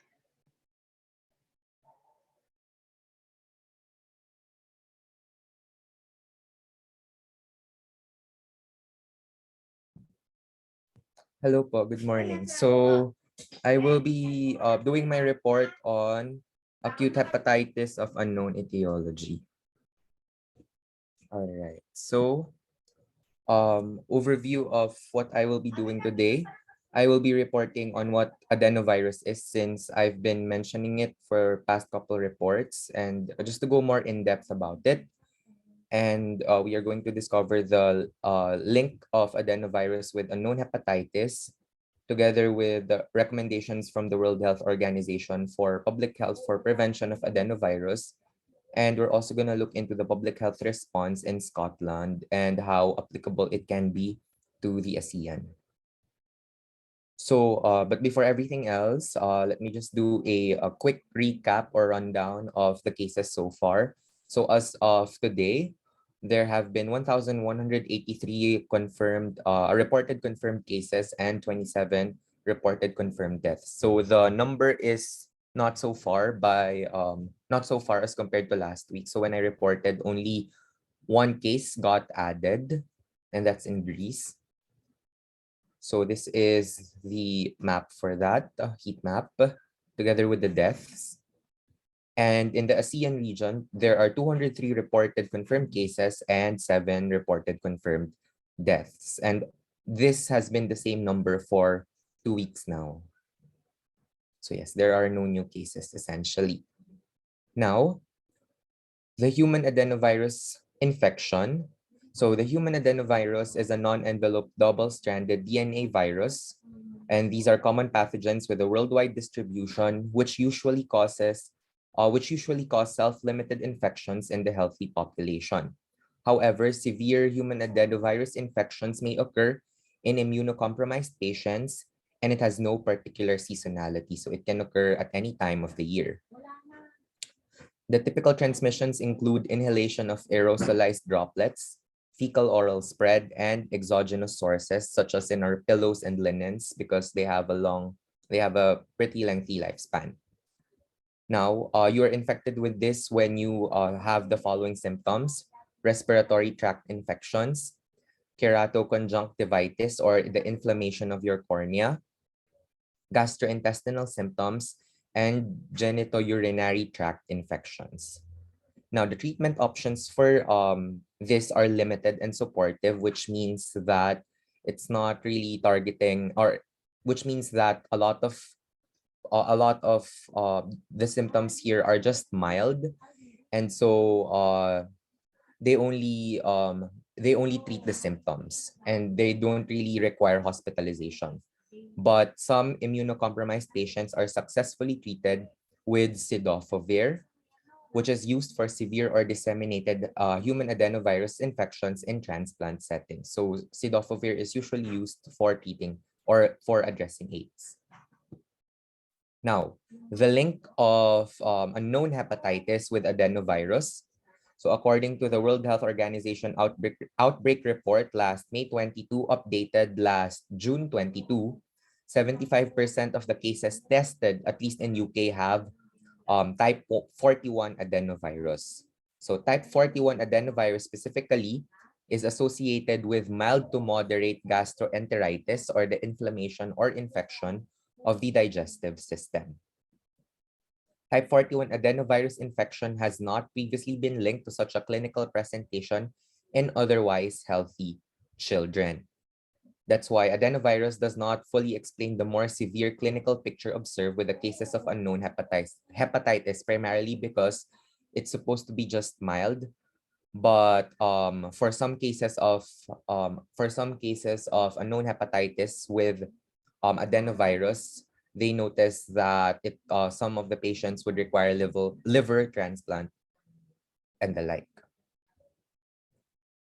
Now, this current association may be an incidental finding given enhanced laboratory testing in relation to increased levels of community transmission of adenovirus. So they aren't pretty certain if there really is a link between adenovirus and unknown hepatitis, or is it just because they have been amplifying their testing efforts for adenovirus? That's why there is now an expansion of adenovirus testing in cases even beyond Europe and the US, because currently a lot of the data only show correlation cases for European countries and the United States. Now, as I have been mentioning for the past couple of weeks, there is a need to study more factors. So these factors may include, but are not limited to, the increased susceptibility among young children following a lower level of circulation of adenovirus during the COVID-19 pandemic lockdowns. It could also be the potential emergence of a novel adenovirus. It could be SARS-CoV-2 co-infection or a complication of previous SARS-CoV-2 infection. And from these, though, they have ruled out that that unknown hepatitis is not caused by COVID-19 vaccines, because most of the patients who acquire this unknown hepatitis are not yet vaccinated, since they are children of 16 years of age and below. Now, the advice from the World Health Organization is that samples of whole blood, serum, urine, stool, respiratory, and liver biopsy should be taken for all cases meeting the case definition that they imposed, which is the higher level of the enzymes. And to prevent adenovirus and other common infections, they put a premium on really performing regular hand washing and respiratory hygiene. Since they don't know much about it, we can see that much of their advice is still pretty broad. Now, with that, just to reiterate, the following are the general infection prevention and control practices recommended by the World Health Organization. So performing frequent hand hygiene, avoiding crowded spaces and maintaining distance, ensuring good ventilation when indoors, wearing well-fitted masks, and covering coughs and sneezes. So there is also the use of safe water for drinking, safe food handling and cooking practices, cleaning surfaces frequently touched, and staying home when feeling unwell. So generally, there is no adenovirus vaccine available for the general public, nor is there a specific treatment for it. Now, here are some other notes according to a paper by Salam et al. The routine testing for adenoviruses in the blood and stool samples is not considered routinely in the clinical practice, especially in countries with a limited molecular testing capacity. This may hinder the initial detection of cases if adenoviruses are truly implicated in acute unknown hepatitis. But this is critical to provide. This is why it is critical to provide specific guidelines for adenovirus testing and reporting in these countries. Now, they also mentioned that there has to be a consideration in the type of sample being tested to be able to see the link between adenovirus and unknown hepatitis. And they said that it is better completed, the testing is better completed using whole blood rather than serum or plasma samples because of the higher yield of whole blood for adenovirus detection. Now, more specifically, we are now going to look into public health response in Scotland. So this is according to a paper by Marsh et al. So Public Health Scotland, or PHS, established a National Incident Management Team, or IMT, to manage the ongoing public health investigation and response. In the presence of new cases, a standard set of laboratory tests is undertaken. So the Public Health Scotland has collaborated with International Severe Acute Respiratory and Emerging Infection Consortium, or ISARIC, Clinical Characterization Protocol UK, or CCP UK study to recruit cases and identify and obtain residual and additional samples for further investigation of known and novel infections. They have also been collecting clinical samples for siblings and close contacts of the patients. They are performing metagenomic sequencing and toxicology analysis as well. And they have also been investigating milder disease in children and adults. But all these things are still ongoing and we await for results. So right now, there's still a lot of uncertainty with this disease. But as we can see, there have been no new cases being reported. So yeah, there's really just an amplification in terms of testing and analyzing these tests and checking correlations, especially with adenovirus. So that is everything. Thank you.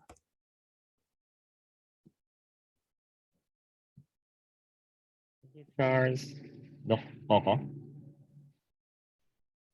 Thank you for talking about adenovirus kasi ang adenovirus sa amin is a respiratory pathogen causing pneumonia in children. Yan ang aming study dyan.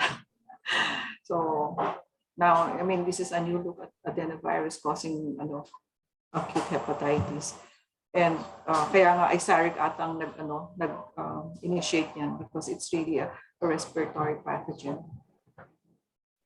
I'm not sure. I'm not sure what really is causing this acute hepatitis. It might be a fluke actually. We do not know. I mean, we're talking about COVID. We're talking, possibly COVID siya, diba, a long-term effect of COVID in children. But it has not been. I mean, the search is still ongoing. We still need to continue trying to determine kung ano bang cause. And yes, looking at adenovirus and discussing how its possible effect on its possibility as an etiology for the acute hepatitis is really worth looking at. And then next time we will look at other possible possible causes of the iba. Ano pa ba yung iba nating cause ng sinabi nila sa acute hepatitis, Charles? Yes po, sabi po nila it could be ayun nga po, yung adenovirus, it could also be COVID or a new variant of it. It could also be yung environment, toxins and all that po. Or it could be a novel pathogen that hasn't been identified. So right now po, it's really a lot of factors that they're looking into. So they're also checking into the patient's lifestyles and all that. So it's not really just limited to these viruses.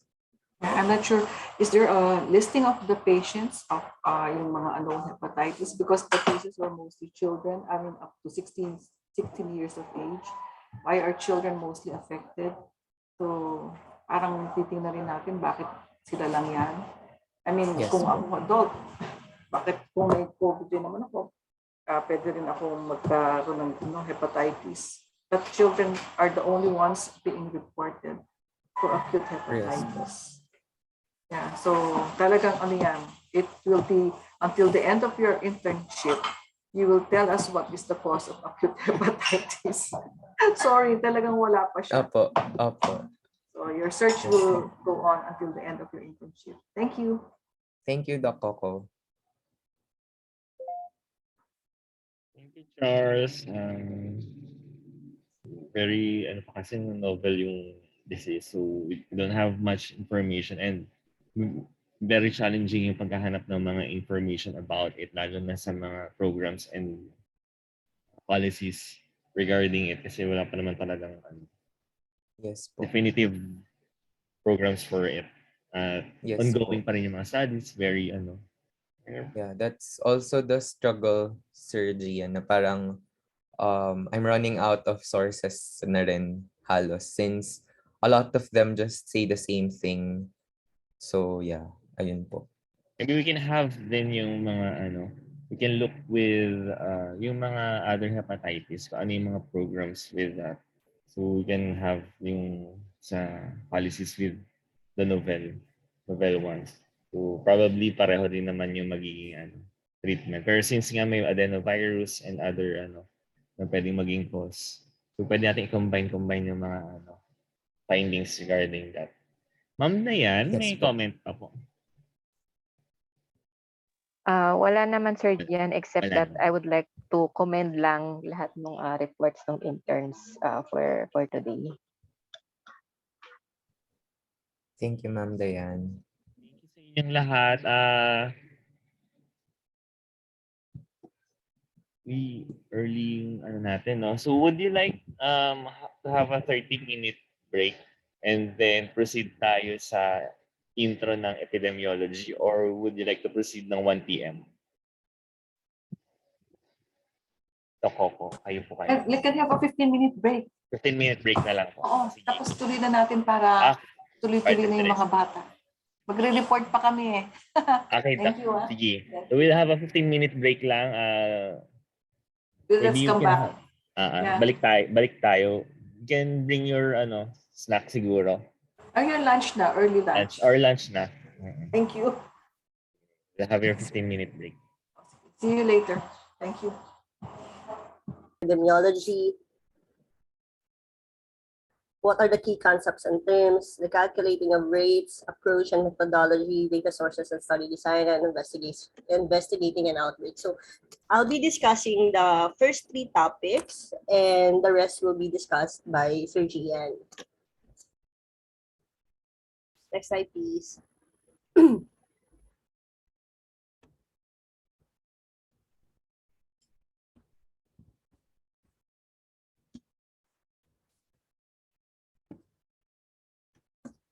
So just tell me if I go too fast or if you have questions in between, just raise your hand. I will see it in the screen down there.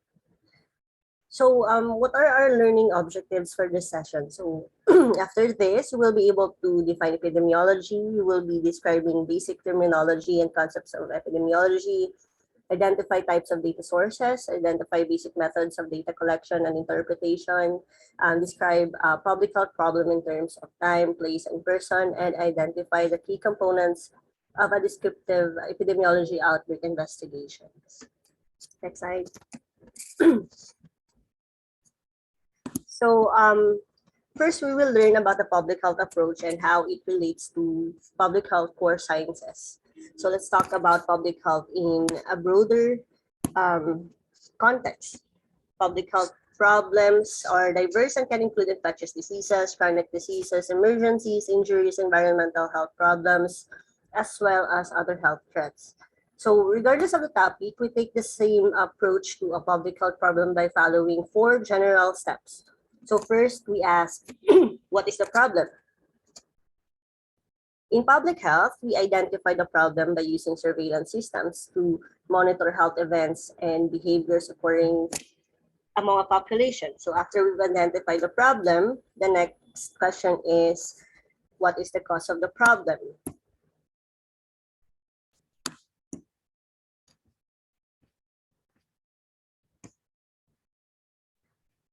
So for example, there are factors that might make certain populations more susceptible to disease, such as something in the environment, di ba yung mga vector-borne natin, or certain behaviors that people are practicing, for example, in the monkeypox, right?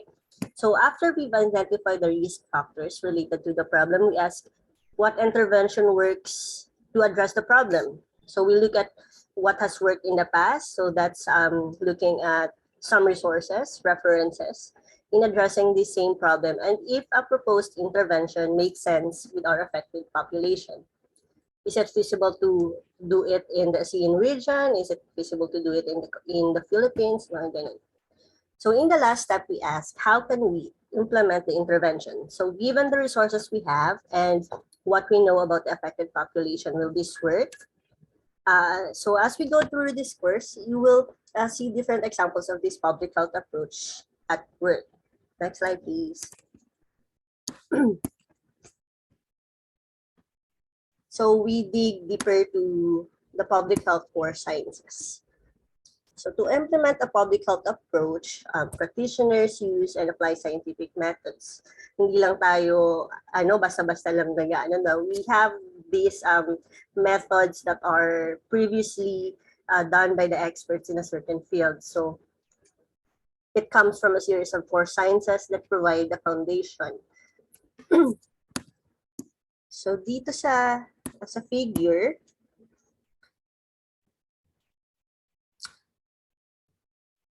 so we include public health surveillance, which we use to monitor a public health situation.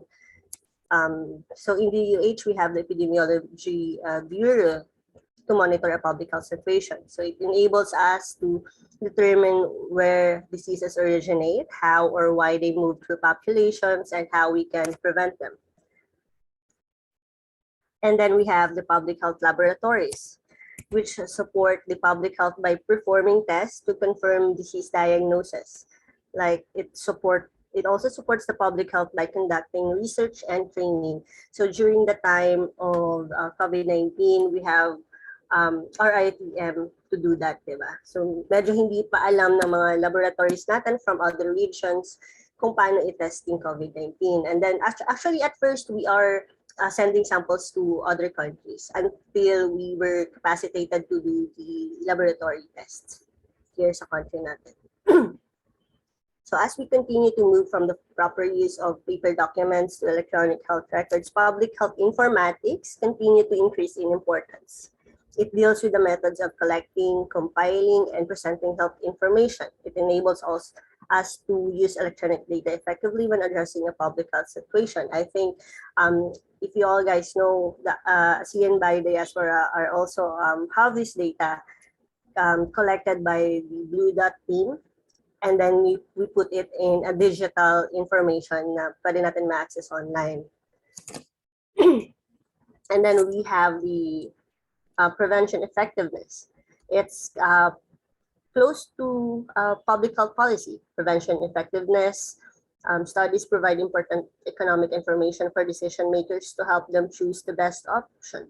So in DOH, we have policy, Department of the Policy Making, and the Disease Prevention and Control Bureau. So with these 5 core sciences, it can help us to protect and promote the public health by giving public health practitioners the answers they need.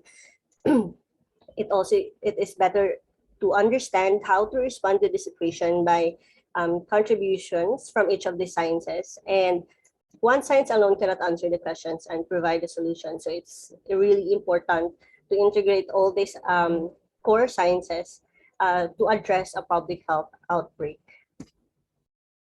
Next slide, please.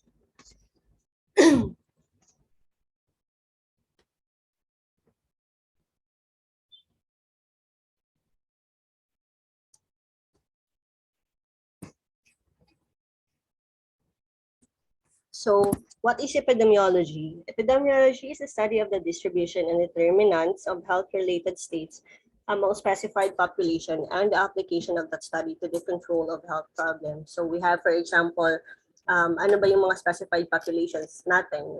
Is it pediatrics, children? Is it the adult population, or may mga other diseases pa? Next, please. So the purpose of epidemiology in public health practice is to discover the agent, host, and environmental factors that affect health. So we have like a triangle ng agent, host, and environmental factors. We have to, it enables us to determine the relative importance of causes of illness, disability, and death. We can identify those segments of the population that have the greatest risk from specific causes of ill health, and evaluate the effectiveness of health programs and services in improving population health. Next slide, please. So solving health problems. So to solve health problems, we have epidemiology practitioners or the epidemiologists that uses 4-step of scientific approach that includes first is the data collection, then assessment, hypothesis testing, and action. So when using the scientific approach, data are collected. There's an initial assessment or the hypothesis. Then the hypothesis is being tested and the result information is used to take action. So that's, you see the determine how and why, and then what are the interventions na dyan papasok yung policies.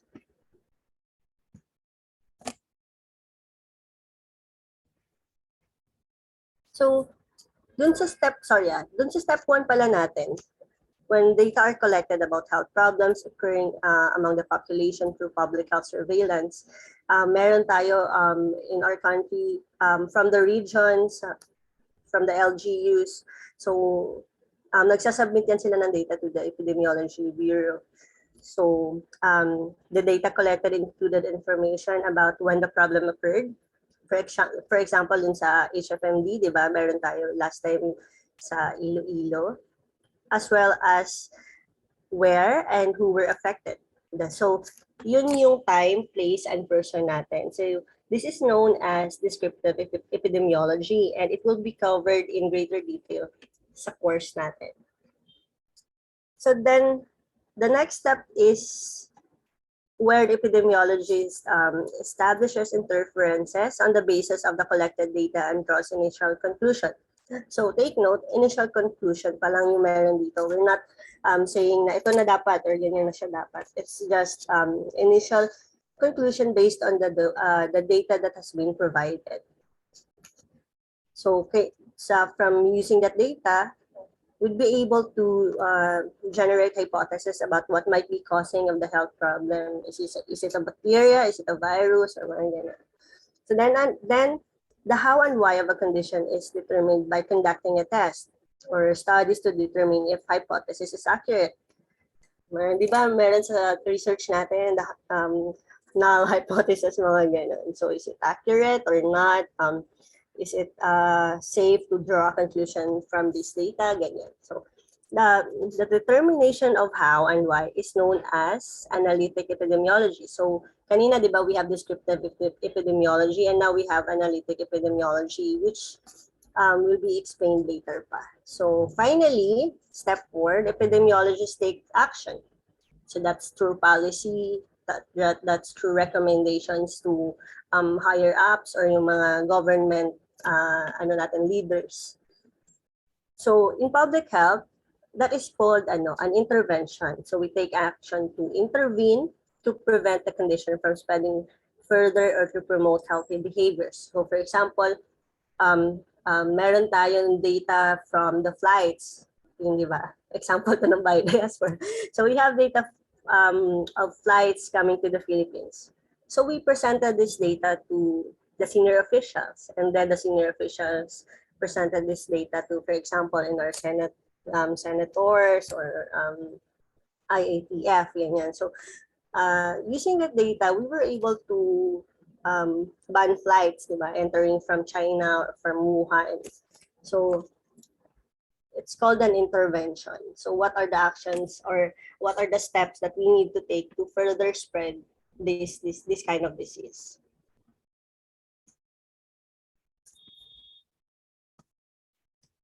May questions kayo? Sorry, mabilis ba ako?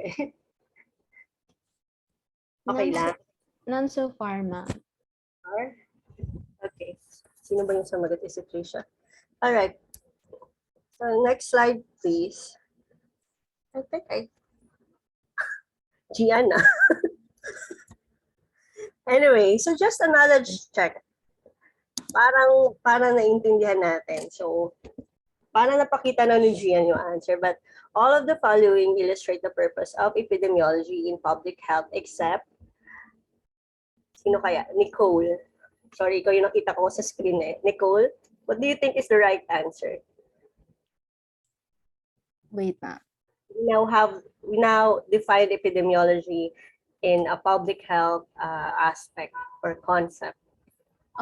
Is it providing treatment for patients in clinical settings? You're correct, but can you tell me why?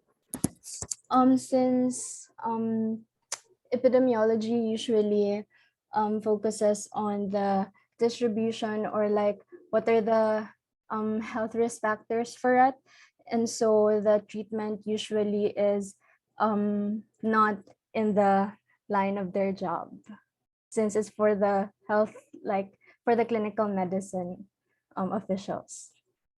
Yes, you're correct. So it does not generally include actual treatment of individuals because it is the responsibility of the healthcare provider. So yes, the answer is C. Next slide, please. So yan, si Charles. So epidemiology sees as a model for studying infectious diseases and its spread that involves the microbe that causes the disease. So the organisms that harbors the disease and the external factors that cause or allow disease transmission. This is also known as... Wait lang. Sige, Wait lang po. May mga pa-question tayo. Alam natin na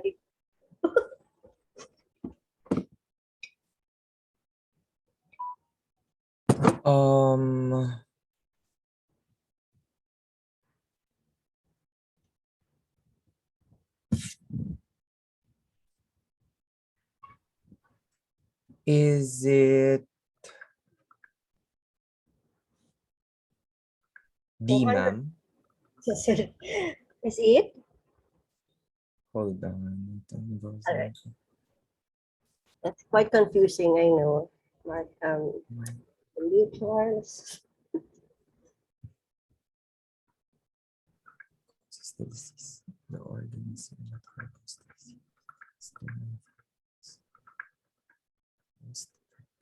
external factors that cause or allow disease transmission.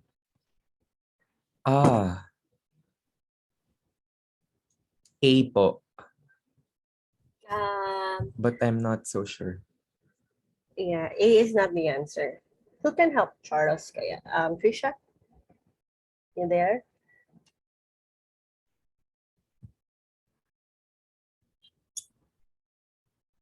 I think it's D, ma'am.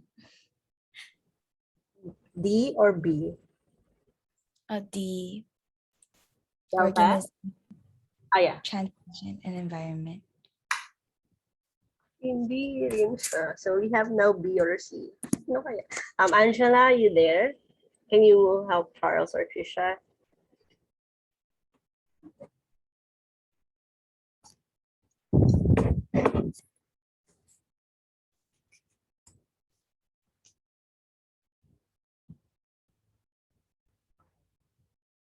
Your mic is not working. Can you type your answer instead, Ange?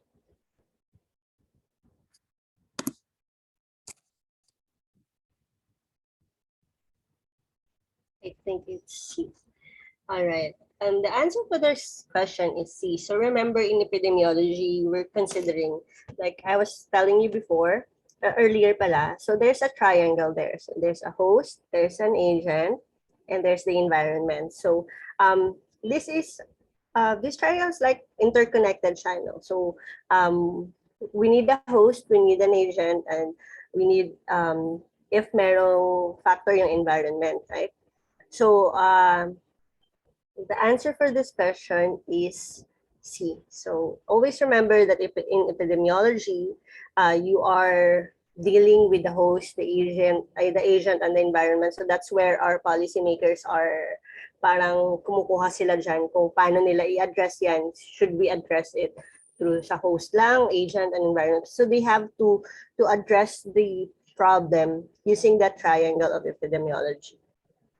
Kasi kailangan hindi lang host dapat, di ba? So they have to address also the agent, the environment. So kanina sa malaria, meron tayong environmental na management, di ba? So we also have sa host, meron tayong tawag nito, mga control. And then sa agent, mga vector control natin. So ganyan. Treatments, ganyan. Host. Okay, next slide, please. Okay na tayo or medyo nakakalito? Ayun. Host, agent, and environment. External factor.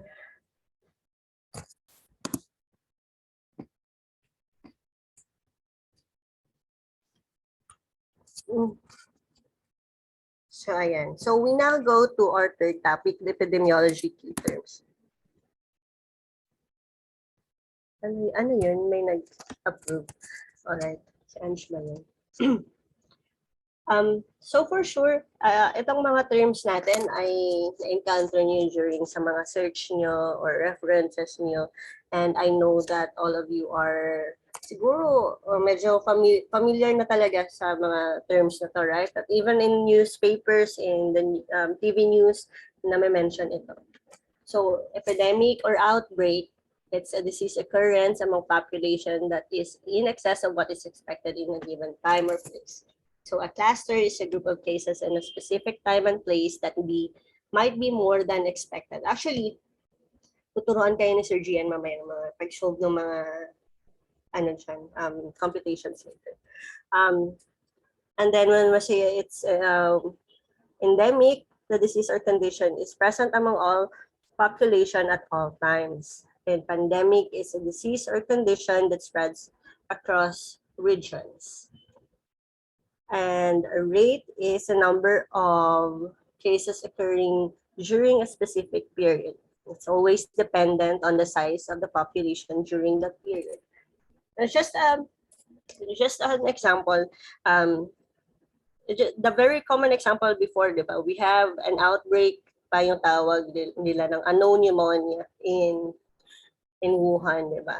And then it eventually spread to other countries, eventually dumami na yung numbers of cases. Ganyan. So, then the WHO declared it as a pandemic, right? So, hindi lang siya, for example, epidemic lang ngayon, no, or outbreak ngayon. Yun lang siya yung status niya. It can evolve eventually, depending on the number or infected population among certain time. All right. Next. Okay na tayo dito? Question. Ay, Yeah. Next slide. One click lang. Ayan. Sino pa ba yung hindi ko na ano kanina? So, Erica. So, this is using those terms sa ating mga reports, di ba? For example. Hindi naman lahat ng reports pala kasi may Ebola dyan and AIDS. So, number 1 kaya, Erica, what do you think is the answer? So malaria is present in Africa at all times because of the presence of infected mosquitoes. So malaria is... Erica, are you there? Or still thinking? I'm thinking po. All right, okay. We got you.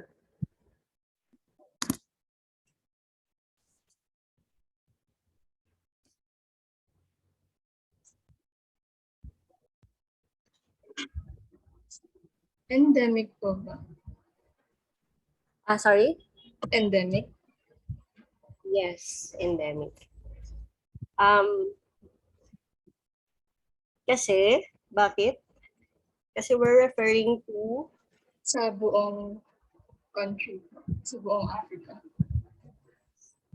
Tapos at all times, yung malaria present siya at all times.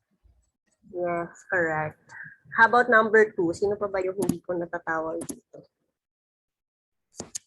Click ka na, G.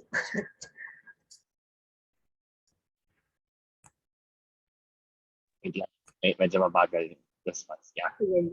Yes. Sino pa ba? Sino pa yung hindi ko na... Lahat na, no? Yes, but I think it's me again. Is it round Ruben po? Sige, Nicole. Go. Okay. Is it endemic since it's only in Africa? I mean, yeah, endemic po, since it's not worldwide and it's not oh wait, hold on. Go.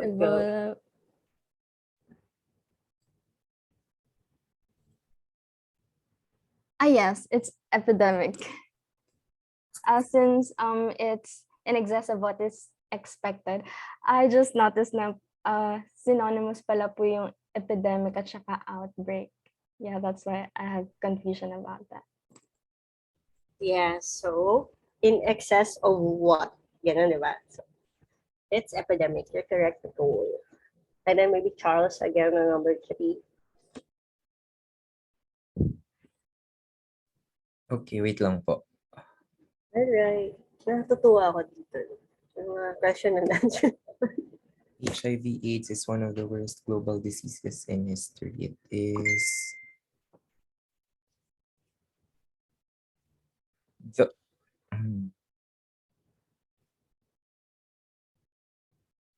endemic,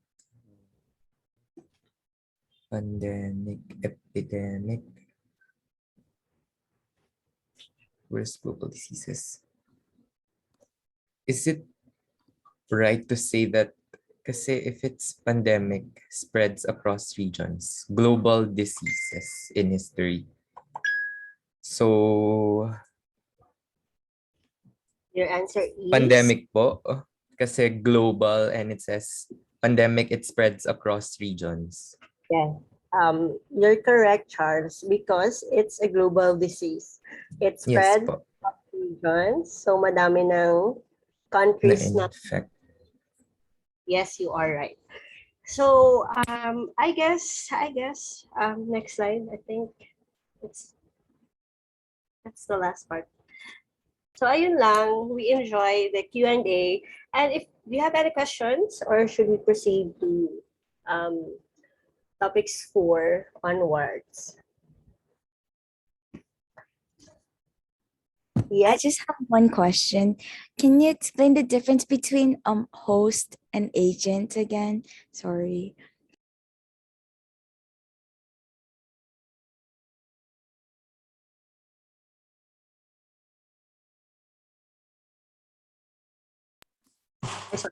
Ang dami kong kuda.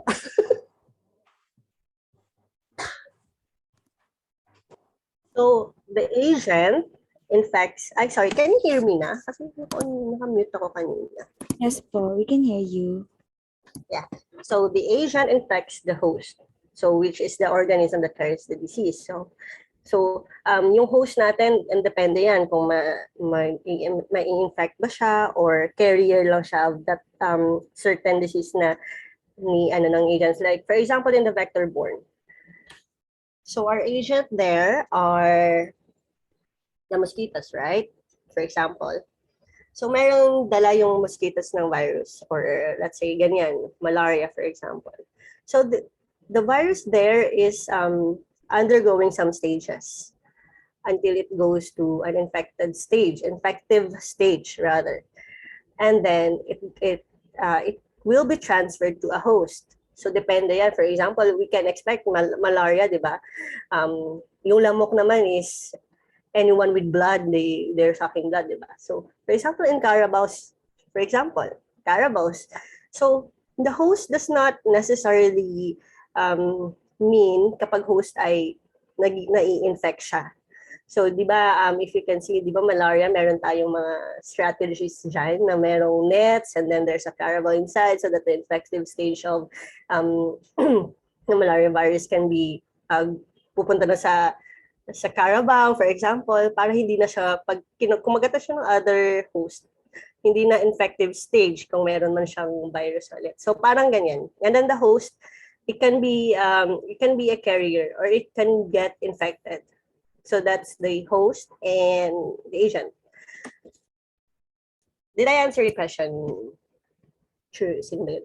Yes, ma'am. All right. Me po. Yes po, thank you. You want more examples? Trisha, is it clear or do you want more examples to understand? Yes, it's clear po. Thank you. All right. Questions? If none, then we can proceed to topics 4 onwards. No na?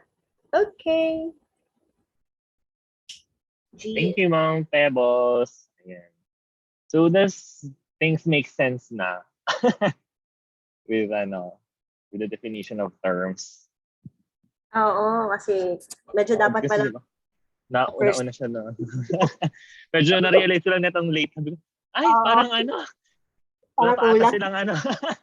napata silang info with epidemiology. So, inisip ko, meron na kayo pare-pareho tayo ng ng knowledge. Tapos na-realize, ay, oo nga pala. Ito lang palang grad school ko natutunan itong iba. Assume lang tayo, G. Sorry about that. Thank you, Ma'am Pebbles. So, na-remember niyo naalala niyo yung sinabi ng WHO regarding endemicity when the country started declaring endemic na COVID-19. Do you think ba na appropriate to declare their country endemic with the current situation of COVID-19?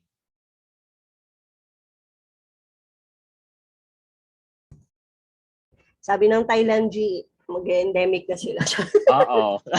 Sabi ng Thailand, endemic na sila. O, may mga nagsisimula na mag-endemic daw. Pero yung WHO kumukontra. Wala daw silang karapatan.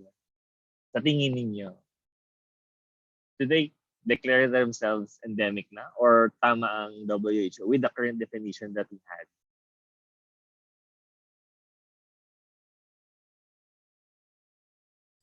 I think, sir, I mean, at least for me, I think they can declare if it's really like in the long run na talaga.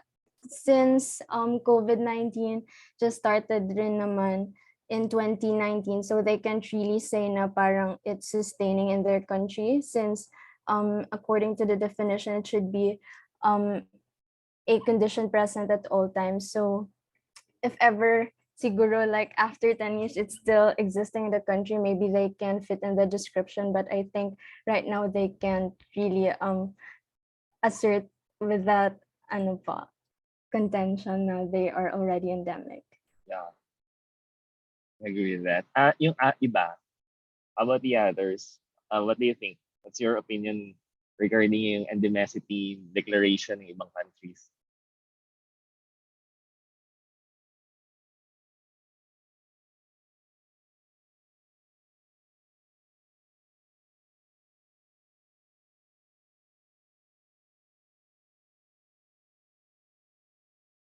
Do you think? Yung iba, ano yung tingin niyo? Okay ba? Endemic agad? From pandemic to endemic? Let's have Charles.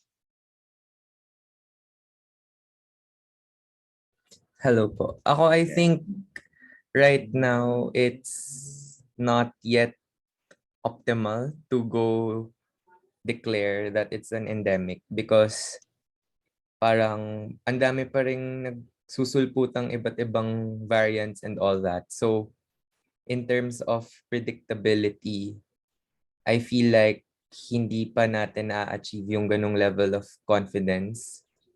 And parang it's still all over the world. And ayun po, parang masyado pang maaga to say that it's an endemic. I agree with that. Kung napapansin nyo, no, yung mga nagsusulputan pang cases pa din, may variants. And globally, may mga new cases pa din. And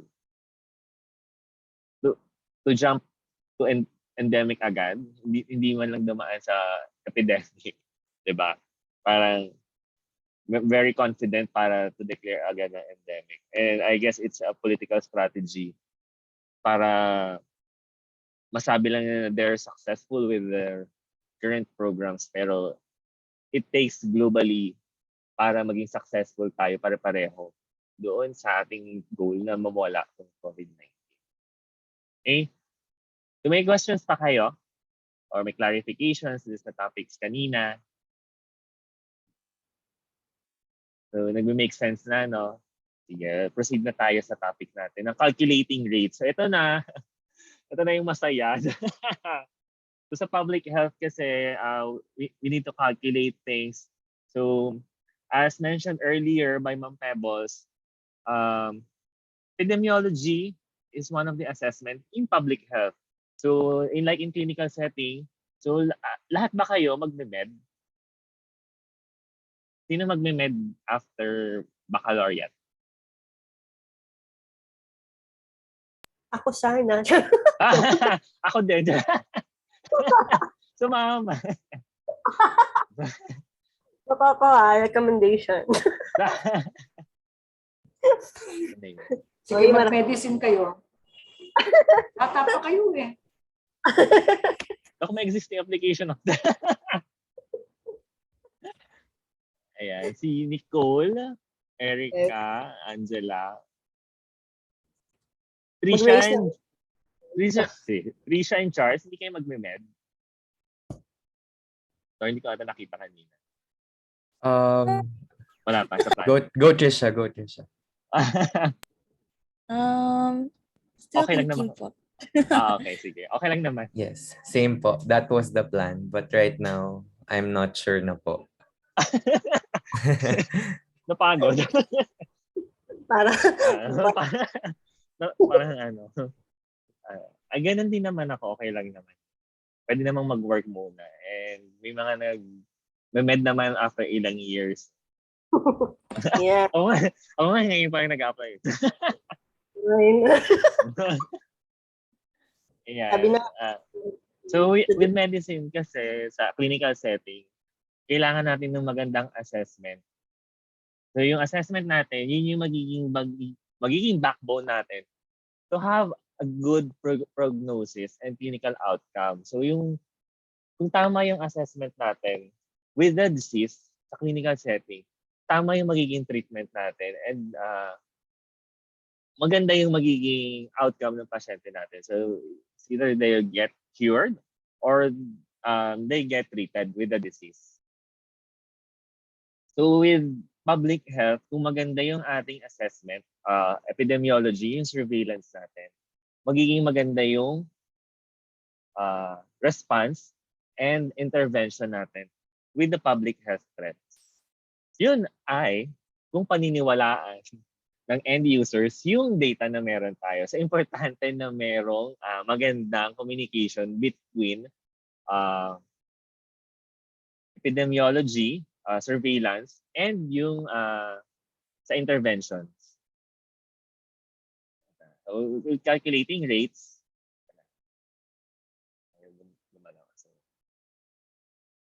Comparing population characteristics, rates help us compare problems among different populations that include 2 or more groups who differ by a selected characteristics. So for example, rates help us compare health problems among different populations that include 2 or more groups who differ. Yun nga. So for example, we have yung HIV. We have more incidents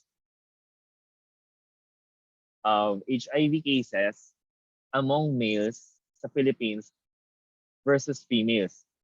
Pero pag pumunta tayo ng Africa, mas mataas yung incidence of HIV cases among females are almost the same. Wait lang, check ko lang.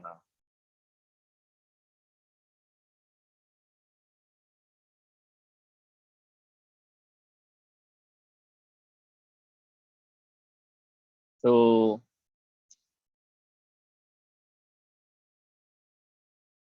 sa wait lang, parang may nakita kasi ako lang before. So, confirm ko lang Sa Philippines kasi mas mataas ang incidence ng males among females sa HIV. Sa tingin niyo bakit mas mataas ang incidence ng males of having HIV than females? Ano kaya ma-hypothesize natin? Or based dun sa mga kung minabasa na kayo previously, what do you think?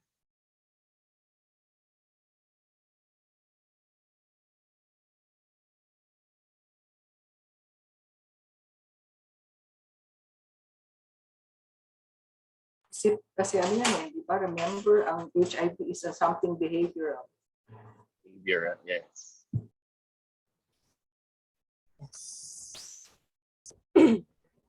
Erica, what do you think? Ayan, ito may nakita na akong data. Mas mataas nga sa females ang incidence ng HIV sa Africa versus sa males. Pero pagdating dito sa Southeast Asia, including Philippines, particularly, mas mataas yung incidence sa males kaysa sa females.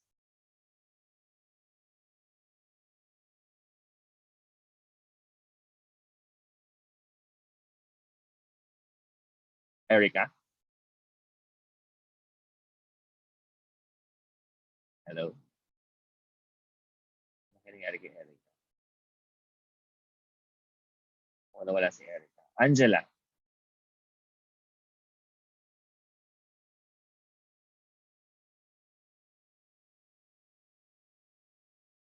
Angela?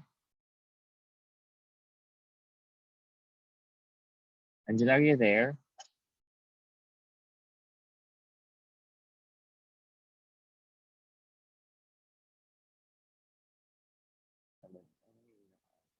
Ay, not working yung ano. Sige, ano. Sabihin mo na, Kian. Sige. Sa Philippines kasi or sa Southeast Asia, mataas ang incidence ng male having sex with males. So yung risk and yung behavior ng mga tao kasi mas open tayo with homosexuality. However, hindi naman natin yung tinuturo natin na cause lang talaga. So you have yung behavior ng mga tao na since may mga we have the idea na kapag male having sex with males, hindi mabubuntis. So we don't use protection like condoms. So yung risky behavior ng mga lalaki, they tend not to use protection since ang ano naman ay okay lang naman, hindi naman siya mabubuntis. Versus with Africa na mataas yung prevalence, ano sila kasi sa religion nila. So since hindi naman talaga prevalent ang male having sex with male sa kanila, ang problem sa kanila ay yung behavior ng couples.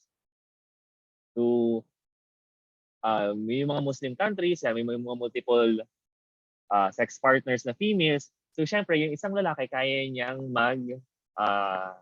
spread with multiple sex partners na females. Kaya mas mataas yung incidence with females sa Africa versus dito sa Philippines na mataas ang incidence with males. Males having sex with males. So, doon pa lang, with the assessment na makikita natin, yung behavior and surveillance, mahalalaman natin kung ano ba yung kailangan natin i-modify with the certain region. So, ano yung kailangan nating intervention para masolusyonan yung specific na disease like HIV. Okay? Naiintindihan? Why we're comparing population. So, hindi siya porket nangyayari sa isang region, ay pwede rin na pareho dun sa ibang region. So, depende yun sa behavior ng mga tao and yung culture. Okay? Then sa rate formula natin, ito yung general formula natin. To calculate a rate, we first need to determine the frequency of disease, which includes yung number of cases of the illness or condition, the size of the population at risk, the period during which we are calculating the rate. So usually, we have yung period, kunwari, yung binigay namin sa inyo is 2022. So from January 2022 up to current date, yon. So yun yung ano natin, yung rate natin, number of cases over the population at risk times 100. So percentage lang in general.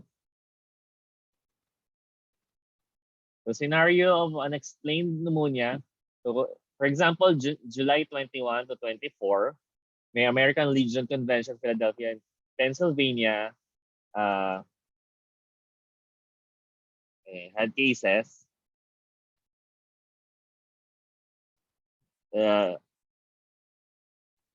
Soon after the convention began, a substantial number of attendees were admitted to hospital, emergency departments, or were examined in doctors' offices with acute onset of fever, chills, headache, malaise, dry cough, and muscle pain. So, on July 26 to August 1, may 18 deaths reported among conventioneers. So, in the morning of August 2, a nurse at a veterans hospital in Philadelphia called CDC to report cases of severe respiratory illness among convention attendees. Subsequent convention that day with public health officials uncovered an additional 71 cases among persons who had attended the convention. The goal was to find out why these conventioneers were becoming ill and in some cases dying. Ayan. So we'll investigate yung cases kung bakit may namatay, may mga nahawa. So we'll backtrack and do the surveillance. So sa hotel of residence noong July 21 to 24, so let's remember in July 21 to 24, yung convention. So we had itong table. So itong age and years to less than 39 nito. Less than 39 years old, you have 3, 6, and 44 total na attendees. So ang rate natin ay 6.8%. So sa 40 to 49 age, 9 yung nagkaroon ng sakit, 160 yung attendees, 5.6% ang rate of sick people. Sa age natin na 50 to 59, 27 are sick, total of 320, and 8.4% yung rate. We have a total of 108 for 60 to 69, sick are 12, with a rate of 11.1%. And then we have 54 attendees for ages 70 and above, and 11 are sick. Based on the data that we have, What do you think yung age group na may pinakamataas na rate of the disease for their age, for the specific age group? So ano yung disease, ano yung age group na mayroong highest rate of contracting the disease?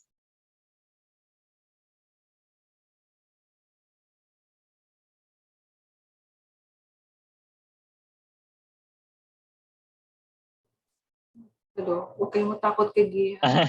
Tingnan lang yung numbers. Actually, look at the percentages. We can see the percentages. Let us not look at the total numbers, but the percentage. Sabi ni Charles, yes. Tama Gian? Yes, correct. Angela and Charles. Correct. Highest rate we have is yung for age group of 70. So, given the data, diba, makikita na natin agad kung sino yung babantayan nating age group. Kasi sila yung may pinaka-highest risk or potential risk na magkaroon ng disease after monitoring them. Correct? Yan. So, based on the data that we have and sa surveillance natin makikita kung ano yung mga at risk, potential na tawag doon, potential age group na babantayan natin. So, it's like what we do in COVID-19, di ba? So, doon natin nalalaman kung sino yung unahin sa vaccination, yung mga seniors, based on the rate ng disease, yung case fatality rate, para alam natin kung ano yung pa-prioritize, lalo na kung meron lang tayong limited supply of supplies ng medicine, ng vaccines, and other that for intervention sa ating public health threat. Ayan, yung frequency natin, yung unit size natin, and remember yung time natin na binabantayan. So ito yung 320 na unit natin. Highest ito sa unit, pero ang highest natin sa rate ay yung sa 70. Greater than 70 years old. So kahit mataas yung total natin with 50 to 59, yung nagkakasakit lang naman sa or nakakontract ng Legionnaire's disease naman sa group nila is 27 lang, which comprises 8.4% of the group.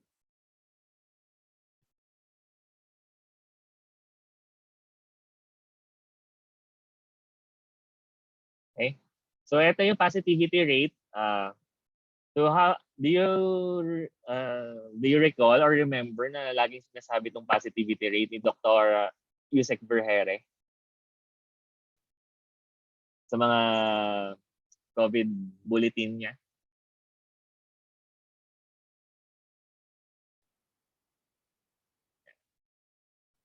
Ito yung lagi nating naririnig kay Yusek Berhere. Yung positivity rate tumataas, or kahit din sa ACTA research. So what does it mean? So during the course of the pandemic, new or unfamiliar terms have swirled around about us. So contact tracing, case incidents, confirmed versus probable cases, public health orders. Perhaps the most widely mentioned and misunderstood term is percent positivity. Percent positivity helps us assess disease spread in our community, but it is influenced by factors like who is able to get tested and lab timeliness. This can make it difficult to interpret percent positivity without more context. To further complicate things, there are multiple ways to calculate it. Let's take a deeper look into how percent positivity can be calculated and what it can tell us.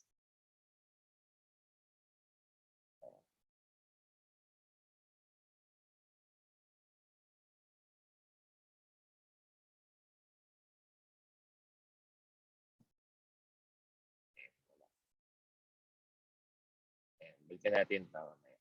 So, let's use this example muna.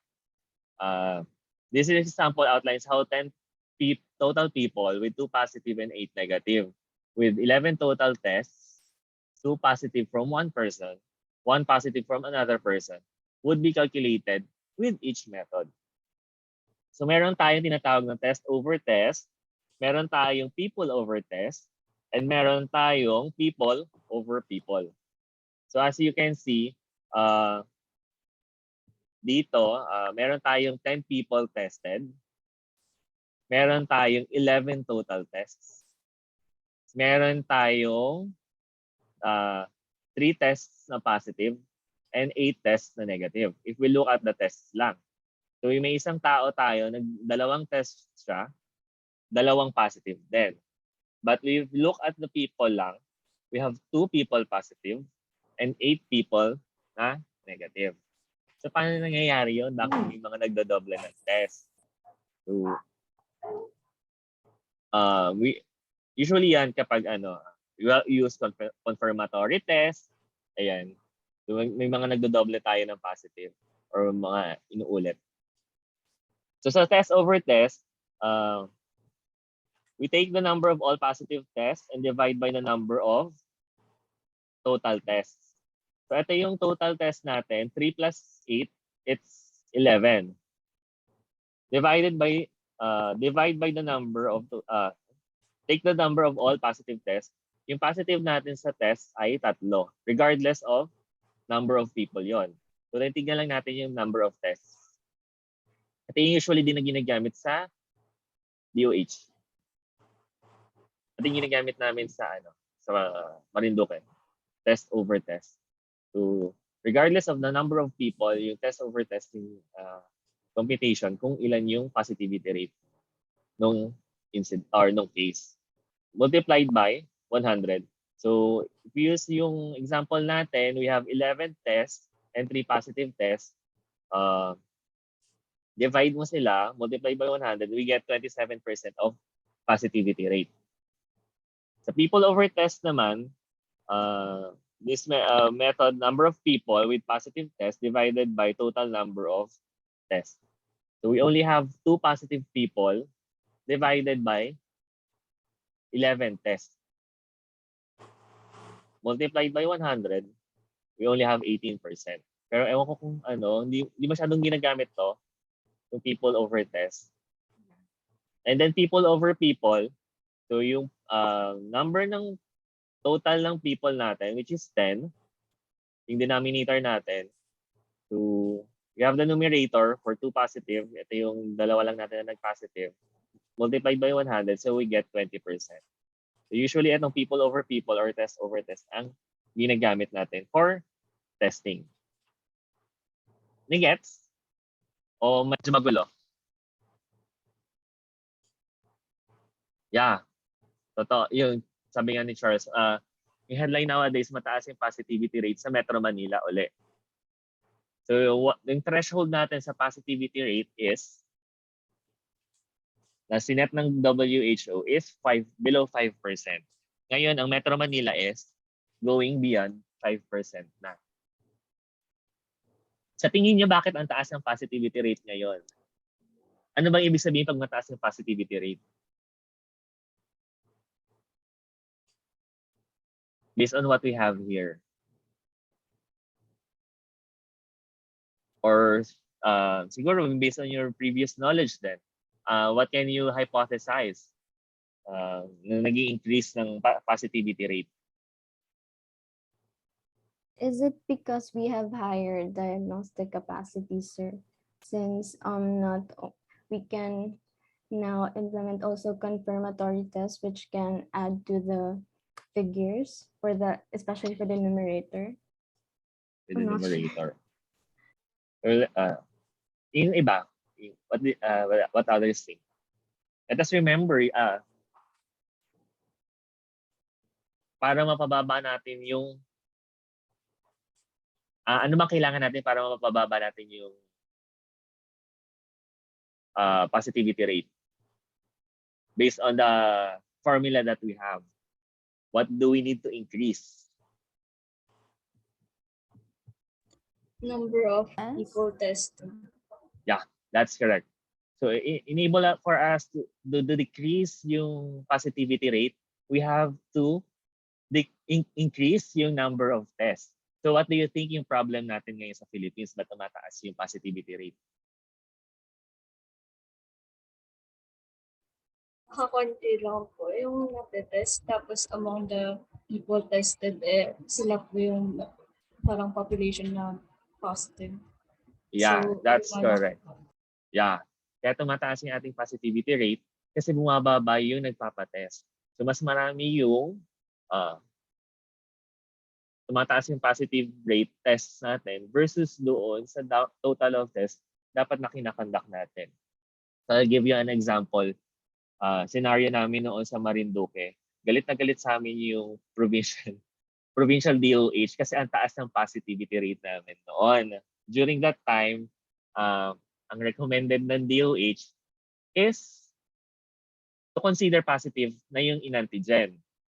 So pag nag-antigen ka na ng positive, okay na yon. Hayaan na natin siyang positive. Wag na natin i-confirmatory yon. Ang itetest na natin if nag-negative yung antigen and symptomatic yung individual.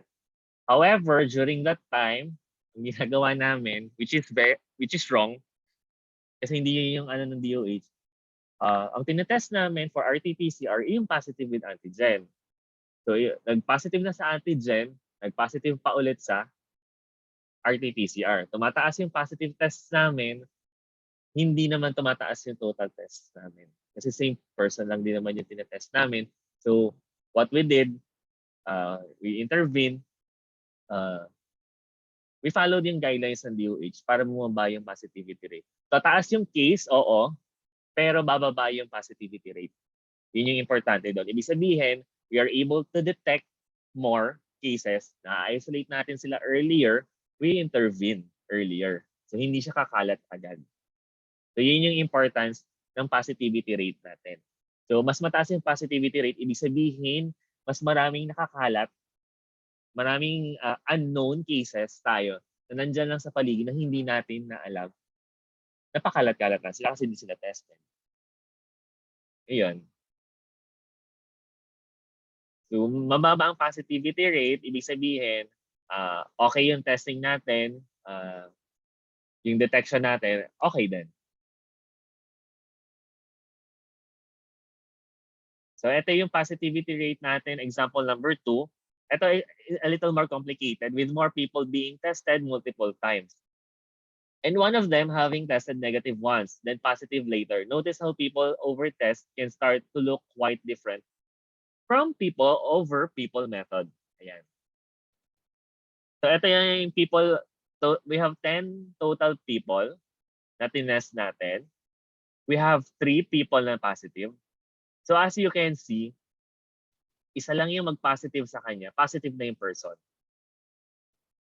Okay? So nag-confirm tayo ng positive yung person, regardless kung nag-negative siya dun sa isa. So we have 3 people na positive, and we have 7 people na negative. So, tingnan natin ito sa baba. No? People over people, number of unique positive people over number of total people tested times 100. So, we have 3 positive people divided by 10 people tested. Yung green natin, divided by yung total natin na 10 times 100. So, we have 30% na positivity rate. Versus dun sa test over test, so we have 13 total tests. We have 4 tests negative. Sa tatlong tao lang to, yung 4 tests na positive natin. And then we have 9 tests na negative. If we compute with test over test, 4 positive tests divided by 13 total tests times 100, that yields to 31% ng positivity rate. And then people over test, 3 positive. So, tingin muna tayo dun sa people na nag-positive divided by total number of tests, 13. Mas mababa yung people over test. Pero hindi siya masyadong ginagamit.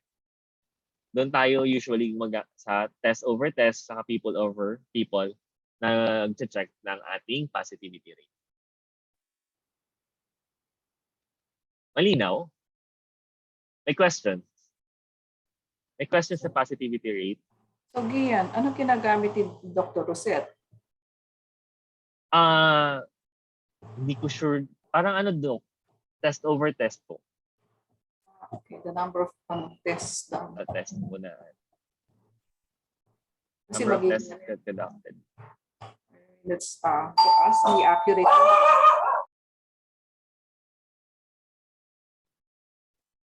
Ayun. May questions kayo? Clarifications? Naintindihan naman? May Masakit sa question ulo? po. Yes. Go ahead. Kailan po na-favor yung use ng test over dun sa people over people? Depende sa health institution. Dito, I think we use test over test. Kasi yun din yung ginagamit namin sa PIDOHO, sa probinsya. Okay. So sila magsaset nun kung anong mas preferred nilang Thank you po. positivity rate na. Yung iba, okay kayo? Malinaw? Yes, sir. Nagme-make sense na yung Yes, mga sir. naririnig nyo sa balita. Yes po. So, bakit nagpapanik tayo sa positivity rate, no? Ano kayang sense nun? Ito na yon. So, yung ano din, kung mapapansin nyo yung Okta research, bakit sila labas ng data nila? Ito yung reason nun kung bakit kailangan nilang i-release yung data nila, anong purpose nun, anong sense nun. So, we can have a good outlook assessment and surveillance kung ano na nangyari sa status dito sa atin ng COVID-19.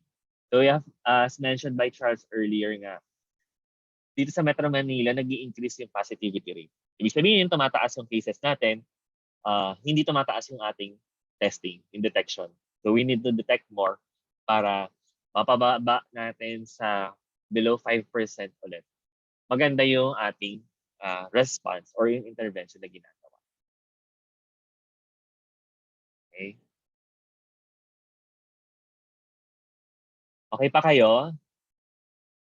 Kaya pa? So, sa incidence rate versus prevalence rate, ayan. So, maybe narinig nyo na rin yung incidence rate, prevalence ng disease, incidence ng disease. Usually na-interchange sila. And the incidence, yung number of new cases of disease that develop over time. So, whenever talk incidence, bago lang. Yun lang yung pag-uusapan natin. Versus prevalence measures help to describe the current burden of a disease in a population in order to facilitate planning and resource allocation. So may mga existing na tayo na disease na. Ito na yung nandyan na kinakompute natin over the population. So ang computation natin with incidence proportion, number of new cases of disease over population without disease at baseline. Then yung incidence rate natin is an other computation, number of new cases of disease over person time at risk. So we can have, for example, we have 10 new cases over ang ating population without disease at baseline is 100. So 10 over 100 is 0.1 times 100 is 10% ang incidence proportion. Okay? No cases to So hindi natin kukumpitin yung, kunwari meron na tayong 210 diseases ng COVID-19 and we have 10 new cases over 100 population without disease at baseline. So yun. Okay? So sa prevalence naman, the amount of disease at one particular point in time, the proportion of people who have the disease.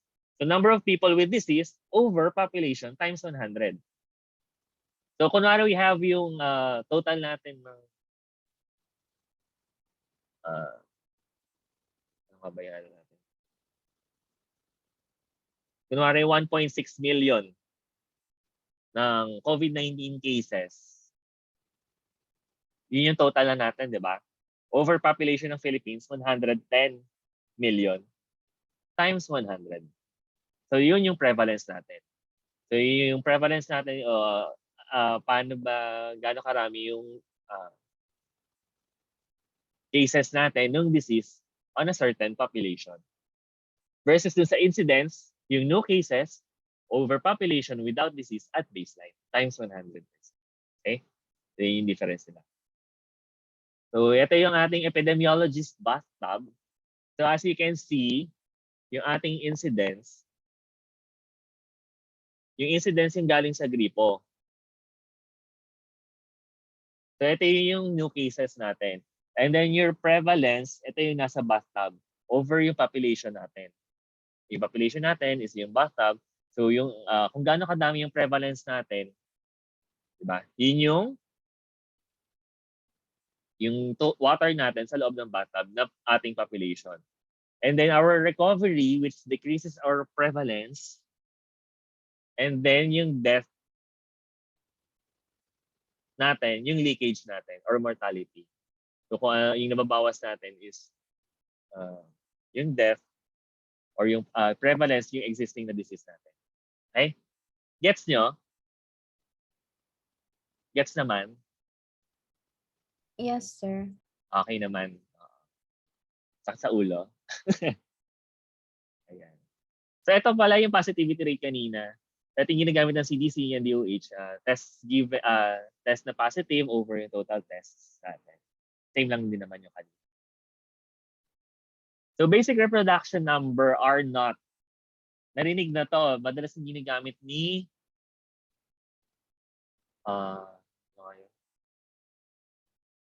madalas ginagamit yung reproduction number na to.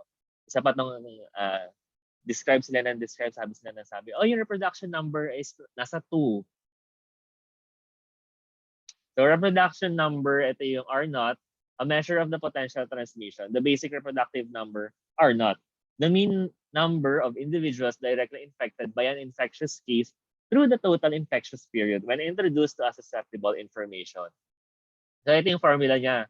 R naught is equal to probability of transmission per contact multiplied to contacts per unit multiplied to duration of infectiousness. So para saan ito? So dito natin nasasabi yung infection will disappear kung yung R naught natin is less than 1, become endemic if equal to 1, or it will become epidemic if it's greater than 1. So to have a clearer picture, so ito yung example natin. Kunwari meron tayong R naught na 1 to 2, yung infected natin, ito yung nasa gitna, yung red. And then yung 1 to 2 niya, yung pwede niyang i-infect in a population na close contact niya.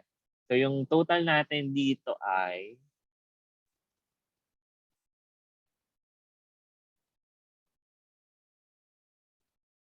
$20. So we can infect, yung isang infected individual can infect 1 to 2 persons in every group of 20. So pag sinabi yung R naught of 1, ito ulit, babalik tayo, it will become endemic lang. So ibig sabihin, pag itong isa nahawa niya, ang pwede niyang mahawa ay isa lang din. So pa isa-isa lang ng person na pwede nilang mahawa. Etong COVID-19 coronavirus, we have an R naught of 2 to 3 dati. So an infected individual can infect 2 to 3 individuals out of 20. Tapos itong isa magi-infect ulit ng 2 to 3. Yung isa magi-infect din ng 2 to 3. So that's why yung R naught natin na greater than 1 could lead to epidemic. Kasi parang siya nagiging pyramid. Hawa-hawa. So, itong isa, additional 3 na naman yung cases. Itong sa SARS, R naught of 3 to 5. Ayan. So, it can infect 3 to 5 persons. Itong isa, 3 to 5 ulit. And then itong isa, 3 to 5 na naman. And then itong measles, ito, sobrang infectious niya. As you can see, may R naught siya na 12 to 18. Do you remember yung outbreak ng measles? sa mga bata years ago. Very recent lang.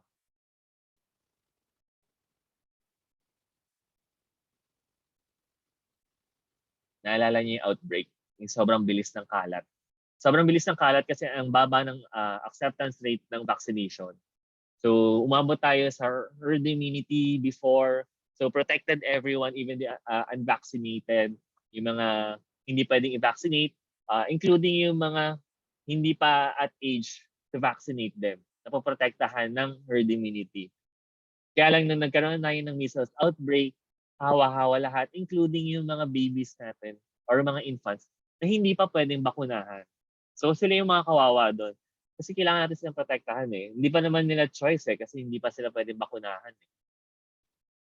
So yun. So ganun kabilis yung hawaan kaya ang bilis nung nangyari kapag mas mabilis yung mas infectious yung mas mabilis yung natural herd immunity usually. Kung hindi mamamatay yung population. That's why we have vaccines para hindi na natin ma-achieve yung natural herd immunity. Kasi hindi natin gusto na meron tayong mortality cases. Okay? May questions? Clarification sa R0 o sa basic reproduction number? Okay pa?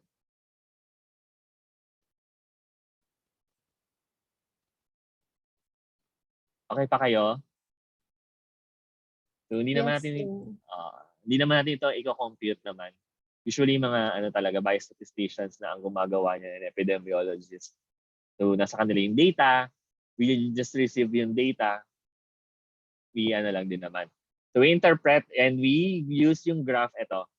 You can see yung model projection and yung blue-green, and then yung red natin is yung reported number. So with the model projection, with our basic reproduction number, we can predict yung increase ng cases. So yun yung ginagamit natin kung ano yung, kaya di ba? Yung Octa Research usually, sila yung nagpe-predict na kung ilan yung cases, kailan magkakaroon ng surge using the reproduction number. Make sense? Or hindi ba kayo nag-wonder before paano napapredict yung surge? Or paano natin ina-assume na magkakaroon ng surge in the coming days, coming weeks?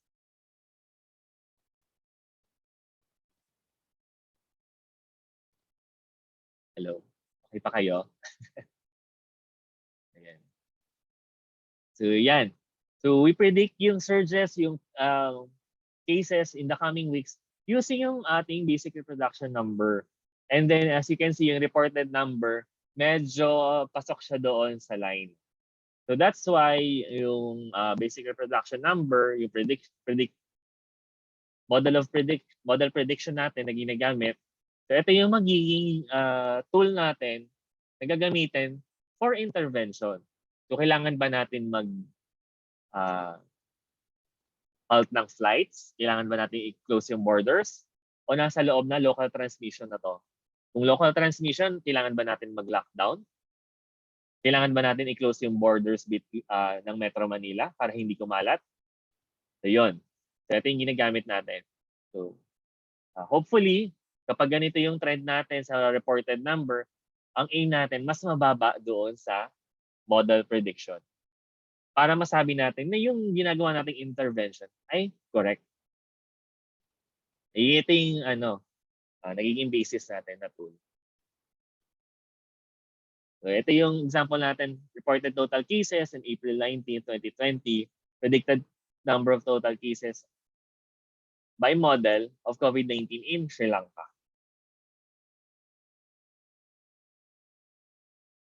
Questions?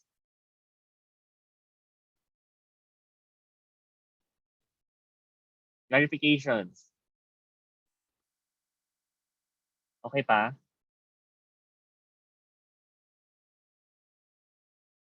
Wala, none for Nicole.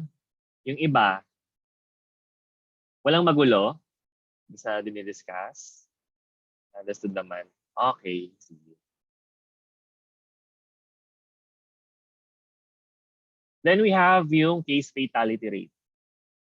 Case fatality rate in proportion of persons with a particular condition, cases, who die from that condition. It is a measure of the severity of the condition.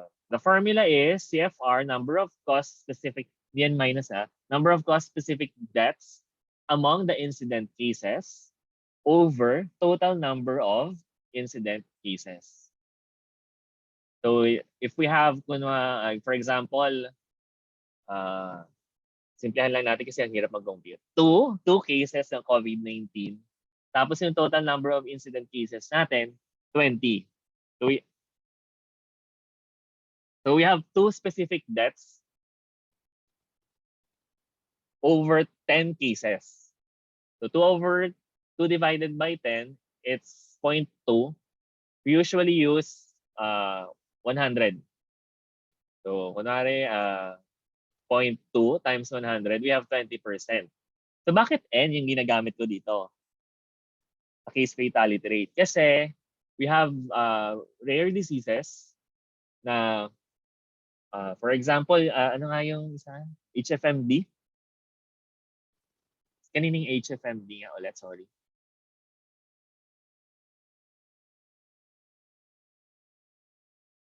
Ayan. So kay Angela. So Angela, ilang cases, ilang death nga ang meron sa ASEAN doon sa ano? Vietnam yun, no? So we have 1 death. Ilan yung total cases mo ng HFMD?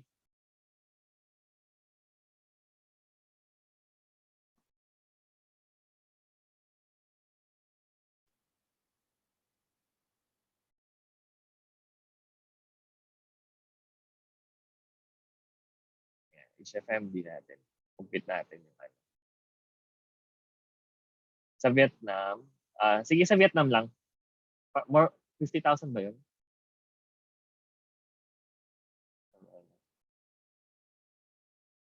Kahit Vietnam lang. Vietnam, 1. 1 death. 21,998. So 1 divided by 21,998.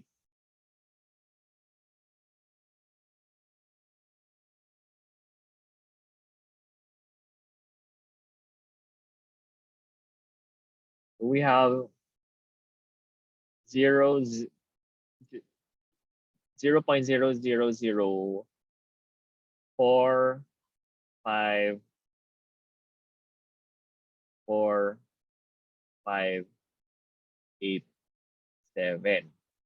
Kung gagawin lang natin tong rate, ano makukuha natin?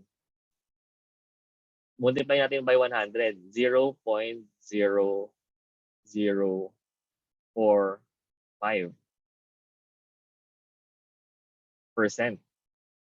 So medyo marami siyang decimal places. So what we can do, we either use 1,000, 100,000 population, or 1 million population. Angela, anong magandang gamitin dito sa cases mo or sa case fatality rate?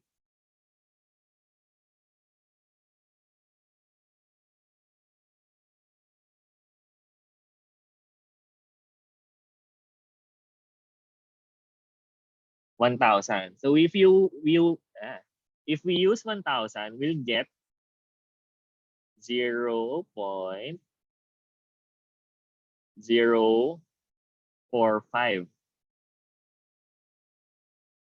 per 1,000 population. Mukha ba siyang okay?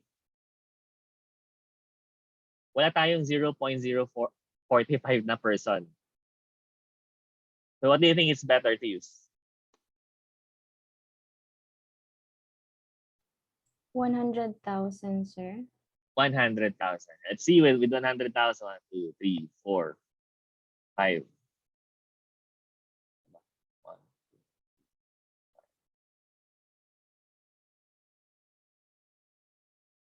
4.5 per or 5.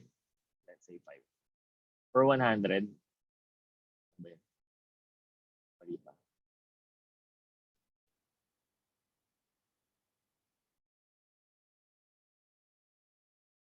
per 100,000. Ay, nangyari. May pencil. Ayan, per 100,000 population. So, ay, mawala. Punishing.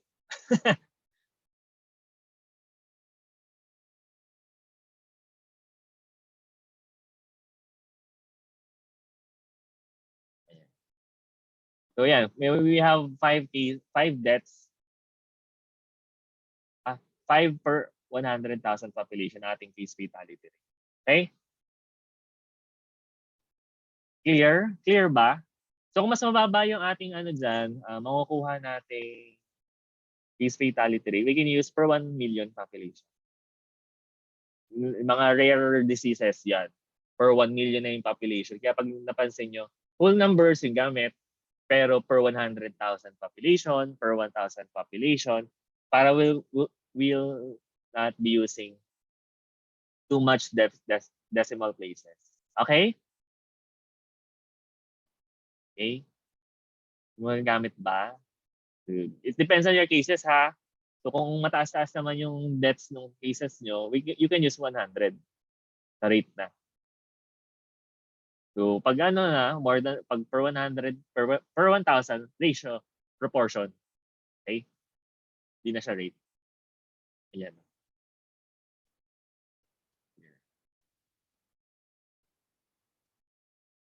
So versus mortality rate, eto na, ang mortality rate is a measure of the frequency of occurrence of death in a defined population during a specified interval.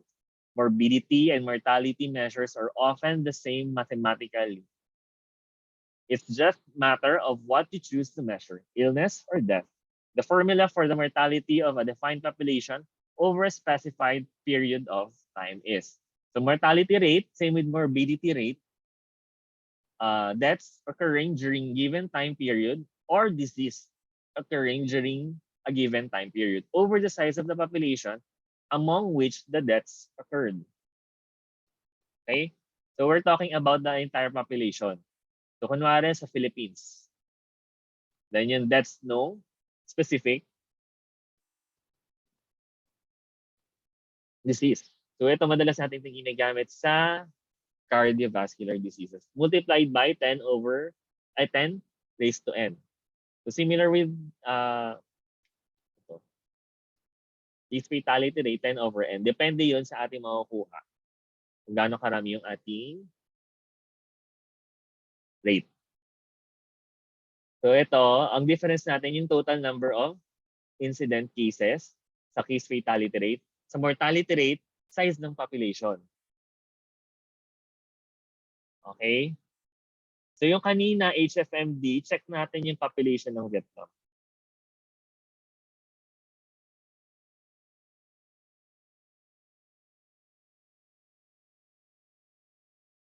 So ang Vietnam ay merong 97.34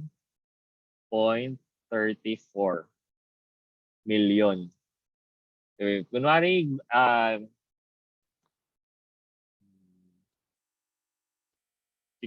yung HFMD ulit, yung 1 ng Vietnam.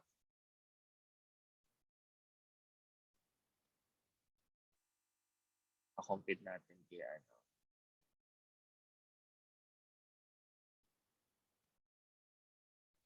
Erica, can you compute yung mortality rate natin with HFMD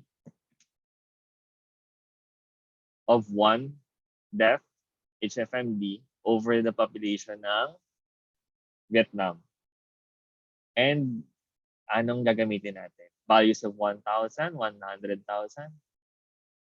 or 1 million population?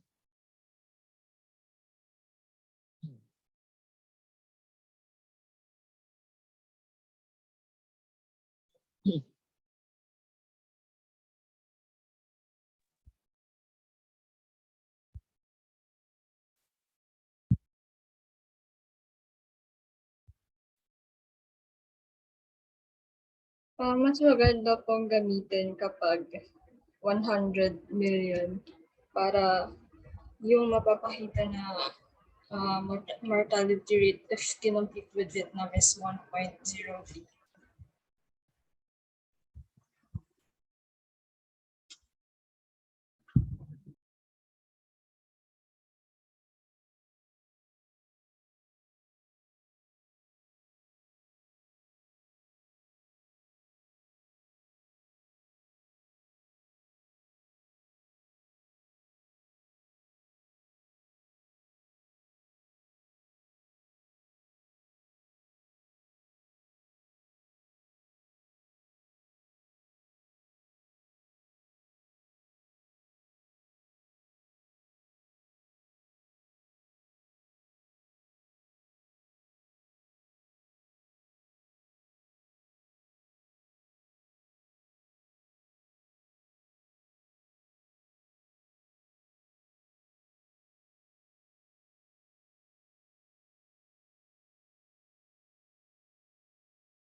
Wala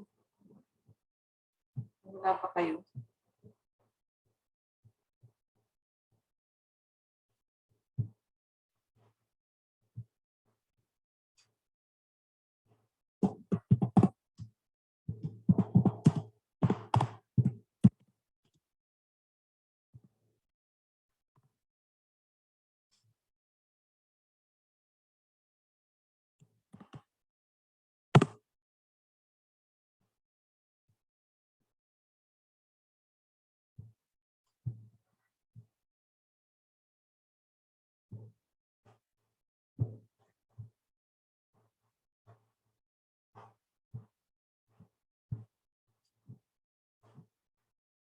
Gian? Okay ba? Hello? Okay pa kayo? Ayan. Wala na si Gian. Ay, sorry, andito pa ako, Doc. Na-mute ko. So, okay naman, no? Understood naman. Yes, sir. So, okay tayo Yes. sa mortality rate and case fatality rate. Madali naman siya. For the case fatality rate po, since balak ko pong i-add sa tables sa next reports, kailangan bang uniform po yung ito times ko na value for all the assay? Okay. For all of the assay. So, if you use per 1,000 population dun sa isa, 1,000 population na yung iba para mas madali natin mako-compare yung case fatality rate. Okay. Thank you. Para kung we want to see sino ba yung may mataas na case fatality rate sa region. Pare-pareho tayo ng ginagamit na unit. Okay? Sir, for Yes. like diseases na walang reported cases of deaths in ASEAN, do we just solve for the case fatality rate instead for other continents? Because right now wala pong cases ng deaths. You can use yung case fatality rate worldwide. Okay. So yung total sige. cases, that's number of deaths. So you can have yung kasi minsan rare yung deaths talaga. Okay, sir. Thank you po. Okay. So can I just clarify again? What do we use for the N? For It depends sa case fatality rate ratio mo. Kung masyadong mababa, ang goal natin makakuha tayo ng whole numbers. So if you have so many decimal places, increase it to 1,000. Kung meron pa din, increase to 10,000. If meron pa din, 100,000. And you have to check then kung ano yung mas mag-fit doon sa data mo with other regions as well. So kung may iwan sa decimal places, increase mo doon sa makakapag-adjust doon sa may pinakamababang case fatality rate. Para parehong whole numbers. So is it number of cost specific or does it say is that minus? I'm sorry, cost specific? Yeah, yung disease. Yeah, if your disease is chikungunya, that's caused by chikungunya. Total of chikungunya. So that's not a minus sign. That's just an hyphen. No. That's a hyphen. Okay. Yeah. Cost specific. That's. So when we're reporting a case fatality rate, we say like 0.2 per with 1,000 or 1 million with that 10 to the nth power, like that. You have to report if you get 0.2, you have to multiply it to 100 or 100,000 if it's 0.00002. Okay. So you'll have it's either you'll have 20% or you'll have 2 deaths per 100,000 population or 2 deaths per 1,000 population. Okay. Thank you. Okay na? Clear na? Yes, sir. Okay na. Okay. So that's so yun yung mortality rate. Hindi masyado itong ginagamit usually. So you will usually use yung case fatality rate. Usually maternal mortality rate, yan. Infant mortality rate, yan. Yung mga madalas ginagamitan ng mortality rate. But with the case fatality rate, mas maganda kasi makita yung number of deaths caused by specific disease lang.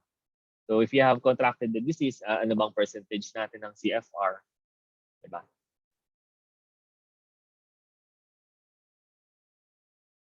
So ito yung mortality rate natin in pictures. So as you can see, yung mortality rate, 1 disease per 100 people. So yung 100 people natin, yung population natin, including the healthy ones. Yung blue, yung yellow na infected, and then yung isang disease. So we have 1% na mortality rate dun sa specific na disease. Versus sa case fatality rate, ang focus lang natin yung mga nagkakasakit or yung infected individuals. So we have 1 disease over 20 infected individuals. So we have a case fatality rate of 5%. Gets? Yes, sir. Okay, mas malinaw to, na yung comparison natin. So case fatality rate, we focus lang dun sa number of infected natin individuals or yung focus disease natin. Okay? May questions, clarifications? Okay, we'll proceed na. So ito yung ating example, case fatality rate.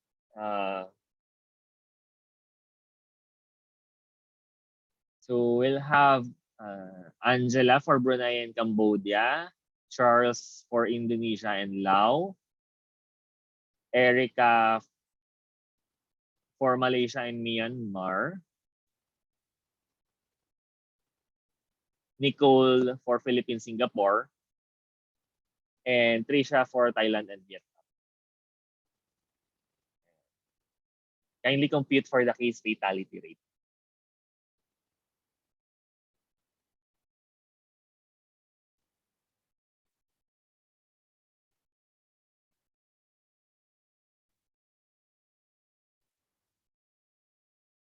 Sir, is the Yeah. new deaths already added in the total deaths? Yeah. Or do we still add them? No, Okay. no deaths are already included in total deaths. Okay.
Okay na? Yes, sir. Okay, sige. We'll start with Brunei. Case fatality rate.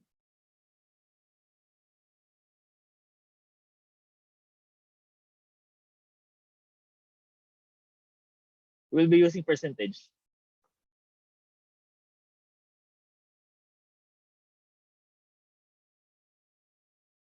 Sino sa Brunei?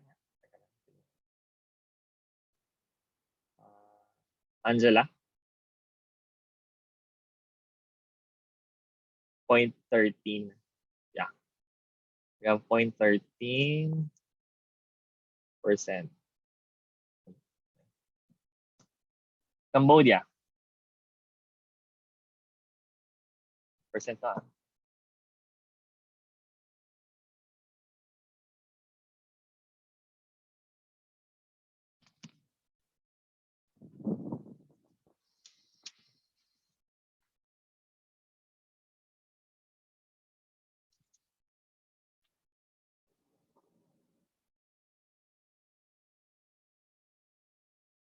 Two 2.24.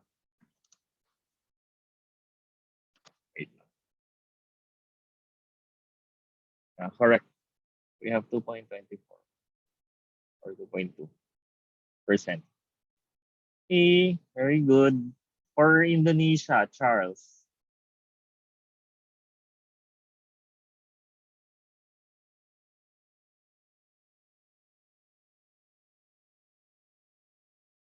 $2.57. Okay. For Lao,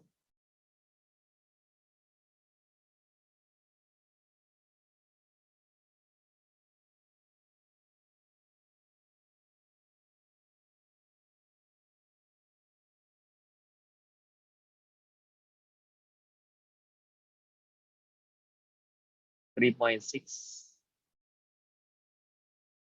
3.6 per 1,000 people.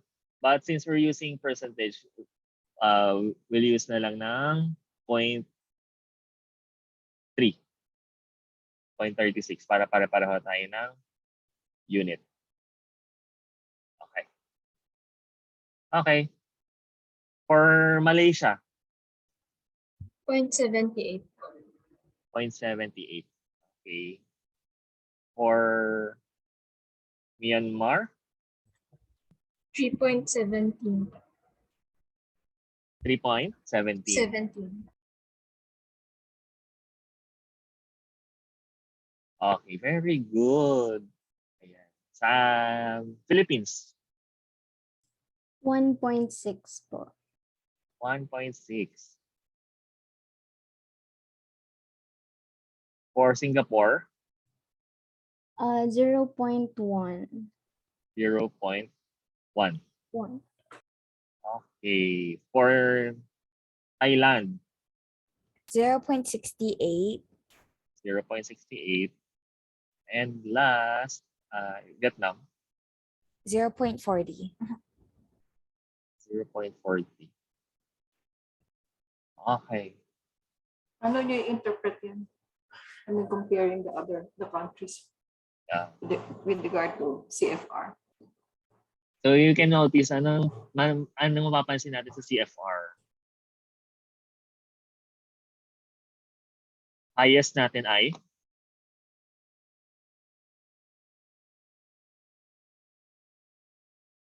anong highest countries natin? Indonesia, sir. Hmm? Indonesia. 2.2 po ba yung Cambodia? Cambodia is 2.2. So it's Indonesia. Myanmar is 3.17. Philippines 1.6. 3 Sorry. sorry. 3 na. Yeah, it's 3. Yeah. So what can you conclude doon sa ating case fatality rate?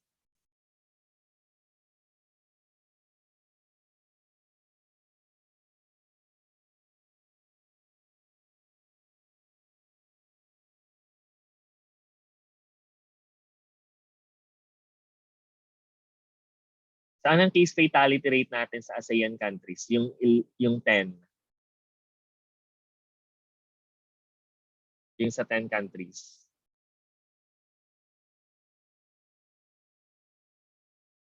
Lahat kayo, sagot kayong lahat.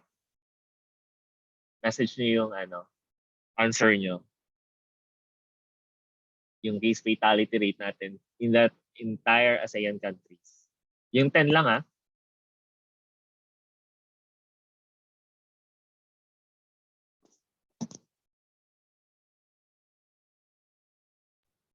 I think it's Myanmar, the 3.17.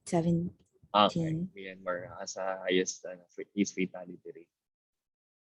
So what's the case fatality rate for the entire ASEAN country. ASEAN region, sorry. Yung iba, Angela has 1.09, Charles has 1.09. Erica 1.09. Trisha and Nicole, anong case fatality rate niyo for ASEAN region?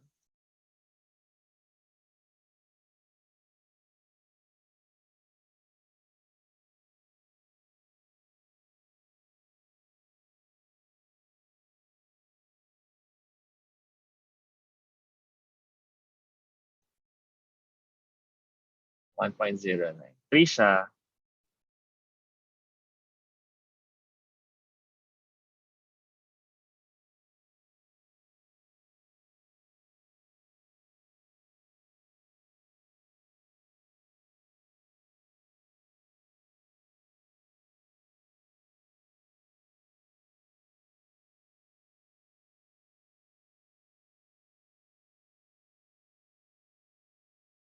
.09. How did you get 1.09?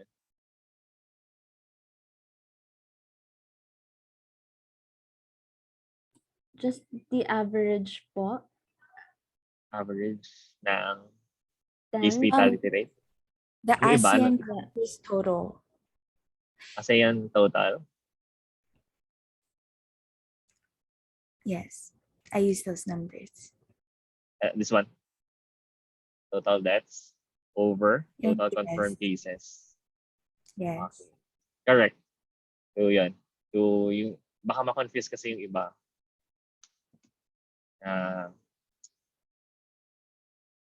Ito yung nagagamit minsan. So, nag-iiba yung case fatality rate. So, nakuha yung average ng case fatality rate ng total region, total regions, iba yung sa case fatality rate na makukuha dito. So, we have to compute yung total deaths over total confirmed cases pa din. Okay? Clear? Clear ang CFR? Yes, sir.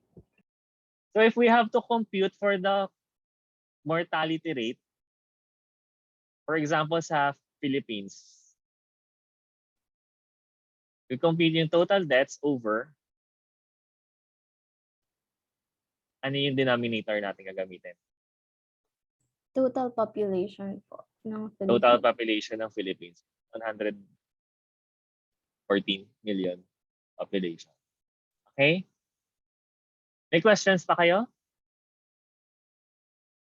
Kaya ninyo magdagdag ng CFR? Yes po. Hindi na nakakalito?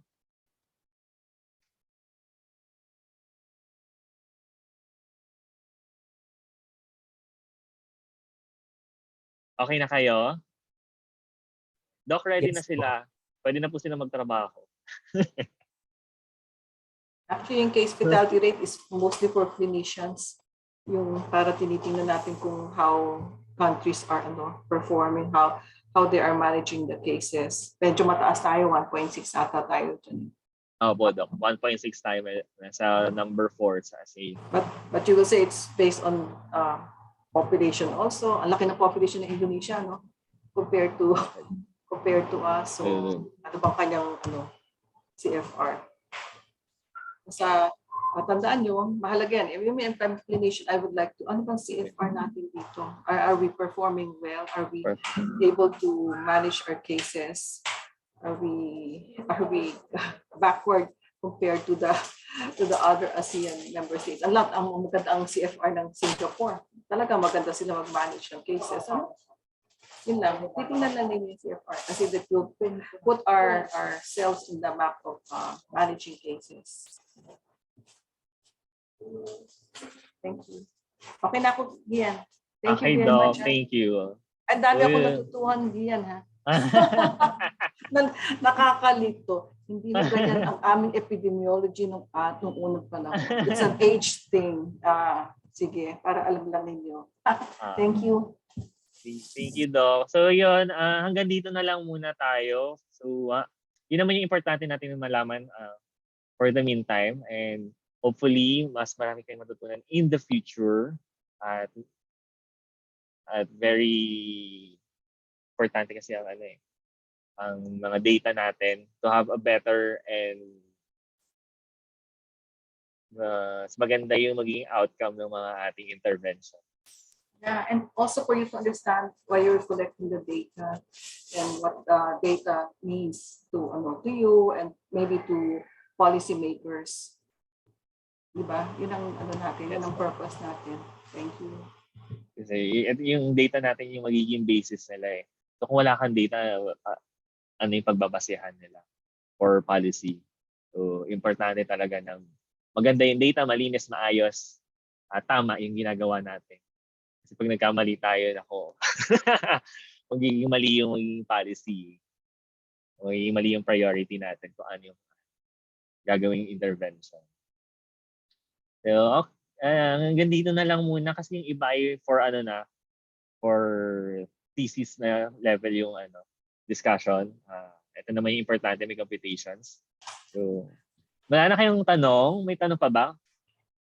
Clarifications? Wala na. Ano po? Malinaw lahat? Actually, pahiram naman yung slides mo sa kanila. Ian, sige are po, your Doc. slides Sige. with them so they can review?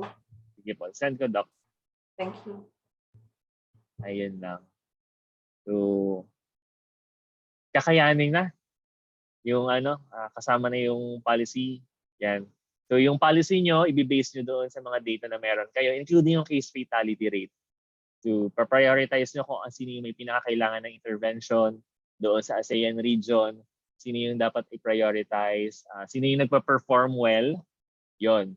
So doon yung makikita din kung yung mga ginagawa bang interventions ay effective based doon sa mga computations na pwede nyo gawin doon sa data na available ninyo. So kung mababa yung case fatality rate doon sa gumagamit ng Wolbachia and vaccine, then definitely you can recommend it na effective talaga yung ginagamit na intervention. Okay? Nag-enjoy ba kayo sa ABVC? Enjoy ba yung data? O masakit sa ulo? Mahirap kailangan lang i-review. Yun ang totoo. Yes, no.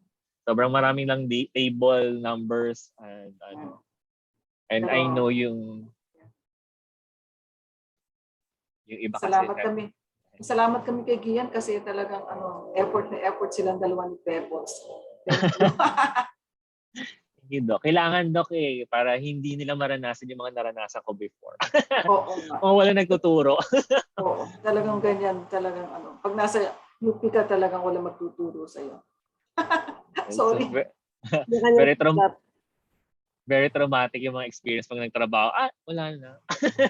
Wala na nagturo, kanya-kanyang aral na lang.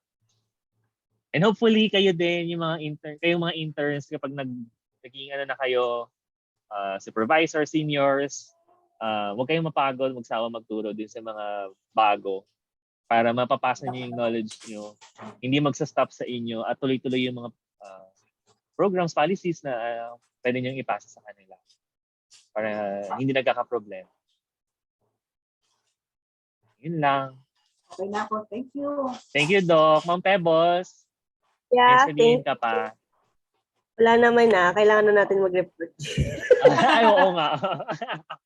Reporting na. Sige. Thank you, interns. Thank you so much. Thank you po. Thank you so much po. Okay, welcome. What will we need to present next week? Next week. What do we need for the next reporting? Or when's the next reporting? This Friday or next Monday? Doc ako. Ikaw, Gian, kasi Monday or Friday Monday na lang. Monday and Friday Monday are okay. We'll just go over yung a little on yung mga health policy. Yung sa health policy. Okay. Very brief lang yan. Okay? Okay. Before your report. Thank you. Thank you, Doc. Update na lang tayo. And yung mga na lang ninyo siguro case fatality rate, yun na lang. Then focus tayo doon sa mga mga data kung sinong kailangan i-prioritize. Okay. Thank you po. Thank you. Thank you Thank you.